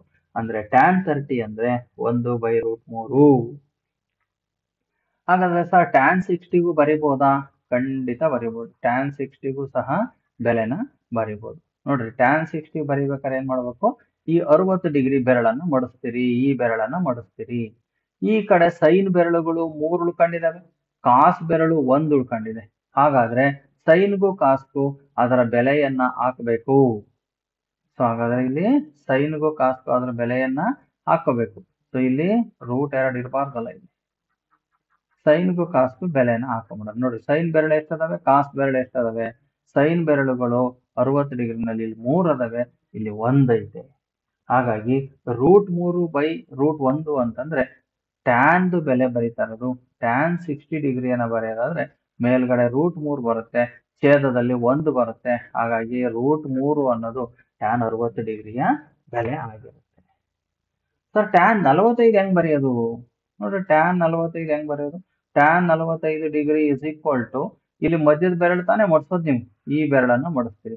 ಈ ಕಡೆಗೆ ಸೈನ್ ನ ಬೆರಳು 2 ಉಳ್ಕೊಂಡು, ಈ ಕಡೆಗೆ ಕಾಸ್ ನ ಬೆರಳು 2 ಉಳ್ಕೊಂಡು 2/2, ಇಲ್ಲಿಗೂ 2 ಇಲ್ಲಿಗೂ 2 ಕ್ಯಾನ್ಸಲ್ ಆಗಿ ಟ್ಯಾನ್ 45 ಅಂದ್ರೆ ಅದರ ಬೆಲೆ 1 ಅಂತ ಬರ್ತದೆ. ನೋಡ್ರಿ ಇಷ್ಟು ಸೈನು ಕಾಸು ಟ್ಯಾನು ಇವಿಷ್ಟಕ್ಕೂ ಬರೀ ನಿಮ್ಮ ಕೈ ಬೆರಳುಗಳಲ್ಲಿ ಬೆಲೆಗಳನ್ನ ಹಾಕಿ ಕಂಡಿಡ್ಕೋಬಹುದು. ನೋಡ್ರಿ ಟ್ಯಾನ್ ಬರೀಬೇಕಾರೆ ಅಂಶದಲ್ಲೂ ರೂಟ್ ಇರ್ಬೇಕು, ಛೇದದಲ್ಲೂ ರೂಟ್ ಇರ್ಬೇಕು. ಆದ್ರೆ ಸೈನು ಕಾಸು ಬರೀಬೇಕಾರೆ ಮಾತ್ರ ಏನಿರ್ತದಪ್ಪ ಅಂತಂದ್ರೆ ಅಂಶದಲ್ಲಿ ಮಾತ್ರ ರೂಟ್ ಇರುತ್ತದೆ, ಛೇದದಲ್ಲಿ 2 ಇರುತ್ತೆ. 2 ಛೇದದಲ್ಲಿ ಫಿಕ್ಸು. ಯಾವಾಗ? ಇದು ಸೈನ್ ಮತ್ತೆ ಕಾಸ್ ಬೆಲೆ ಬರೀಬೇಕಾರೆ. ಟ್ಯಾನ್ ಬೆಲೆ ಬರೀಬೇಕಾದ್ರೆ ಮಾತ್ರ 2ರಲ್ಲೂ ರೂಟ್ ಇರುತ್ತೆ. ಇದನ್ನ ನೀವು ಸರಿಯಾಗಿ ಪ್ರಾಕ್ಟೀಸ್ ಮಾಡ್ಕೊಂಡ್ರಿ ಅಂದ್ರೆ ಎಕ್ಸಾಮ್ ಹಾಲಲ್ಲಿ ಕುತ್ಕೊಂಡು ಕಾಸ್ 30 ಬೆಲೆ ಎಷ್ಟು ಅಂದ್ರೆ ಒಂದ್ ಬೆರಳು ಮಡ್ಚಿದ್ರೆ ಸಾಕು, ಕಾಸ್ 30 ಬೆಲೆ ಸಿಗುತ್ತೆ, ಟ್ಯಾನ್ 30 ಬೆಲೆ ಸಿಗುತ್ತೆ, ಟ್ಯಾನ್ 60 ಬೆಲೆ ಸಿಗುತ್ತೆ. ಇದು ತ್ರಿಕೋನಮಿತಿಯ ಅನುಪಾತಗಳನ್ನ ಬೆಲೆಗಳನ್ನ ಸುಲಭವಾಗಿ ಬರೀತಕ್ಕಂತಹ ಒಂದು ವಿಧಾನ ಆಗಿದೆ. ಯಾವುದು ನೆನ್ಪಿಟ್ಕೊಳ್ಳೋ ಅವಶ್ಯಕತೆ ಇಲ್ಲ, ನಿಮ್ ಕೈ ಬೆರಳುಗಳನ್ನ ಮಡ್ಚಿ ಬರೆಯೋದಕ್ಕೆ ಸಾಧ್ಯತೆ ಇದೆ. ಸೊ ಈಗ ನಾವು ಮುಂದಿನ ಒಂದು ಲೆಕ್ಕಗಳೇನಾದ್ರು ಇದೆಯಾ ನೋಡೋಣ ಈಗ ಮುಂದಿನ ಲೆಕ್ಕದಲ್ಲಿ. ಸೊ ಈಗ ನಾವು ತ್ರಿಕೋನಮಿತಿಯ ಅನುಪಾತಗಳನ್ನ ಹೇಗೆ ಬರೆಯೋದು ಅಂತ ನೋಡಿದ್ವಿ. ಕೊನೆಯದಾಗಿ ನೋಡ್ರಿ ಘನಾಕೃತಿಗಳ ಮೇಲ್ಮೈ ವಿಸ್ತೀರ್ಣದ ಸೂತ್ರವನ್ನ ಬರೆಯುವುದು. ಇದು ನಿಮಗೆ 1 ಅಂಕಕ್ಕೆ 2 ಪ್ರಶ್ನೆಗಳನ್ನ, 1 ಅಂಕದ 2 ಪ್ರಶ್ನೆಗಳು ಕೇಳೋ ಸಾಧ್ಯತೆ ಇದೆ. ಹಾಗಾಗಿ ಈ ಸೂತ್ರಗಳನ್ನ ನೆನ್ಪಿಟ್ಕೊಂಡ್ರೆ ನಿಮ್ಗೆ ಕನಿಷ್ಠ 2 ಅಂಕಗಳು ಸಿಗ್ತಕ್ಕಂಥ ಸಾಧ್ಯತೆ ಇದೆ. 2 ಸಿಗ್ಲಿಲ್ಲ ಅಂದ್ರೆ 1 ಅಂಕ ಅಂತೂ ಸಿಕ್ಕೇ ಸಿಗ್ತದೆ. ಆ ಸೂತ್ರಗಳನ್ನ ನೆನ್ಪಿಟ್ಕೋಬೇಕು. ನೋಡ್ರಿ ಇಲ್ಲಿ ಸೂತ್ರಗಳದ್ದು ಒಂದು ಚಾರ್ಟ್ ಅನ್ನ ಕೊಟ್ಟಿದ್ದೇನೆ. ಸೊ ಈ ಸೂತ್ರಗಳನ್ನ ನೀವು ಇಷ್ಟು ಸೂತ್ರಗಳನ್ನ ಬರೆಯೋದನ್ನ ನೆನ್ಪಿಟ್ಕೊಂಡ್ರಿ ಅಂತಂದ್ರೆ ಸುಲಭವಾಗಿ ನಿಮಗೆ 1 ಅಂಕ ಫಿಕ್ಸ್ ಇದ್ರಲ್ಲಿ. ಅಥವಾ ಇನ್ನು ನಿಮ್ಮ ಒಂದು ಇದು 2 ಅಂಕಗಳಿಗೆ ಕೊಟ್ಟಿದ್ರೆ 2 ಅಂಕ ಬರೋ ಸಾಧ್ಯತೆ ಕೂಡ ಇರ್ತದೆ. ಹಾಗಾಗಿ ಈ ಸೂತ್ರಗಳನ್ನ ನೆನ್ಪಿಟ್ಕೊಳ್ರಿ. ನಿಮಗೆ ಒಟ್ಟು ಈ ಒಂದು ಗಣಿತದ ಒಂದು ಪಾಸಿಂಗ್ ಪ್ಯಾಕೇಜ್ ನಲ್ಲಿ ನಿಮ್ಗೆ 45 ಅಂಕಗಳಿಗೆ ಎಷ್ಟು ಸಾಧ್ಯವೋ ಅಷ್ಟು ಅಂಕಗಳನ್ನ ನೀವು ಗಳಿಸಿದ್ರಿ ಅಂತಂದ್ರೆ ನೀವು ಕಣ್ಣು ಮುಚ್ಕೊಂಡು ಯೋಚನೆ ಮಾಡದೆ ಪಾಸ್ ಆಗುವಷ್ಟು ಅಂಕಗಳನ್ನ ತೆಗಿಲಿಕ್ಕೆ ಸಾಧ್ಯತೆ ಇದೆ. ಹೆಂಗಪ್ಪ ಗಣಿತ ಪ್ರಶ್ನೆ ಪರೀಕ್ಷೆ ಬರೆಯೋದು ಬಹಳ ಕಷ್ಟ ಇದೆ ಅಂತ ನೀವೇನಾದ್ರು ಅಂದ್ಕೊಂಡಿದ್ರೆ ಏನು ಕಷ್ಟ ಇರಲ್ಲ. ನಾ ಏನೀಗ ತೋರಿಸಿದನೋ ಇಷ್ಟು ಲೆಕ್ಕಗಳನ್ನ 2 3 ಸಲ ಪ್ರಾಕ್ಟೀಸ್ ಮಾಡ್ರಿ. ನಿಮ್ಗೆ ಗಣಿತ ಕಷ್ಟ ಅಂತ ಅನ್ಸೋದಿಲ್ಲ, ಸುಲಭವಾಗಿ ಅಂಕಗಳನ್ನ ತೆಗಿಬಹುದು. ಈಗ ಹೇಳ್ಕೊಟ್ಟಿರ್ತಕ್ಕಂತಹ ಪ್ರಶ್ನೆಗಳಿಂದ ಇವು ಪಕ್ಕಾ ಪ್ರಶ್ನೆಗಳು, ಯಾವ ಕಾರಣಕ್ಕೂ ಮಿಸ್ ಆಗೋದಿಲ್ಲ. ಅದರಲ್ಲಿ ಅಂಕಿ ಸಂಖ್ಯೆಗಳು ಚೇಂಜ್ ಆಗ್ಬೋದು ಹೊರತು ಲೆಕ್ಕಗಳು ಯಾವುದೇ ಕಾರಣಕ್ಕೂ ಮಿಸ್ ಆಗೋದಿಲ್ಲ. ಇಷ್ಟು ಲೆಕ್ಕಗಳಂತೂ ಖಂಡಿತ ಬಂದೇ ಬರ್ತವೆ. ಹಾಗಾಗಿ ನೀವು ಪರೀಕ್ಷೆಯನ್ನ ಬರೆದು, ಗಣಿತ ಪರೀಕ್ಷೆಯನ್ನ ಬರೆದು ಸಕ್ಸಸ್ ಆಗಿ ಪಾಸ್ ಆಗಿ ನೀವು ನನಗೆ ಫೋನ್ ಮಾಡಬೇಕು. ಹಾಗಾಗಿ ನೀವು ನನ್ನ ಫೋನ್ ನಂಬರ್ ಕೂಡ ಇದೆ ಇಲ್ಲಿ. ಸರ್ ನೀವು ಕಳಿಸಿಕೊಟ್ಟಂತಹ ಲೆಕ್ಕವನ್ನ ಕಲ್ತ್ಕೊಂಡು ನಾವು ಪಾಸ್ ಮಾಡ್ಕೊಂಡ್ವಿ ಅಂತ ನೀವು ನನಗೆ ಫೋನ್ ಮಾಡಿ ಹೇಳ್ತೀರಾ ಅನ್ಕೊಂತೀನಿ.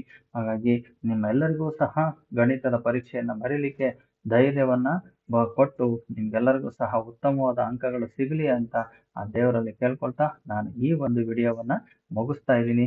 ಧನ್ಯವಾದಗಳು. ನಿಮಗೆ ಈ ನಮ್ಮ ಒಂದು ಇದರಲ್ಲಿ ಪ್ರಶ್ನೆ ಪತ್ರಿಕೆಗಳನ್ನ ಬಿಡಿಸಿರ್ತಕ್ಕಂತಹ ಒಂದಷ್ಟು ವಿಡಿಯೋಗಳು, ಬೇರೆ ಬೇರೆ ವಿಡಿಯೋ ನೋಡ್ಬೇಕು ಅಂತಂದ್ರೆ ಇಲ್ಲಿದೆಯಲ್ಲ ಕಲರವ ಟ್ಯುಟೋರಿಯಲ್ಸ್ ಅಂತೇಳಿ ಯೂಟ್ಯೂಬ್ ನಲ್ಲಿ ಹೋಗಿ ನೀವು ಹೊಡೀರಿ.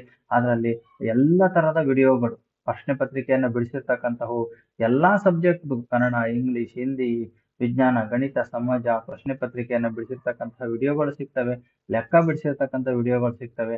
ನೀವು ಸಹ ನೋಡ್ರಿ, ನಿಮ್ಮ ಸ್ನೇಹಿತರಿಗೂ ಸಹ ನೋಡ್ರಿ ಅಂತೇಳಿ ರೆಫರ್ ಮಾಡ್ರಿ. ನೀವು ನಮ್ಮ ಈ ಒಂದು ಚಾನಲ್ಗೆ ಸಬ್ಸ್ಕ್ರೈಬ್ ಆದ್ರಿ ಅಂತಂದ್ರೆ ಪರೀಕ್ಷೆ ಆಗೋ ತನಕನೂ ನಿಮ್ಗೆ ಯಾವ್ಯಾವ ವಿಡಿಯೋ ಮಾಡ್ತೀವೋ ಅವೆಲ್ಲವೂ ಸಹ ನೋಟಿಫಿಕೇಶನ್ ಬರುತ್ತೆ. ನೀವು ಹುಡ್ಕೋ ಅವಶ್ಯಕತೆ ಇರೋದಿಲ್ಲ, ನಿಮ್ಗೆ ಮೆಸೇಜ್ ಬರ್ತದೆ. ಹಾಗಾಗಿ ನೋಟಿಫಿಕೇಶನ್ ನಿಮ್ಗೆ ನಿಮ್ಮ ಮೊಬೈಲಿಗೆ ಬರ್ತದೆ. ಹಾಗಾಗಿ ಚಾನಲ್ಗೆ ಸಬ್ಸ್ಕ್ರೈಬ್ ಆಗಿ ಪರೀಕ್ಷೆಯನ್ನು ಚೆನ್ನಾಗಿ ಬರೀರಿ ಅಂತ ಹೇಳ್ತಾ ಈ ವಿಡಿಯೋವನ್ನ ಮುಗಿಸ್ತಾ ಇದ್ದೀನಿ. ಧನ್ಯವಾದ.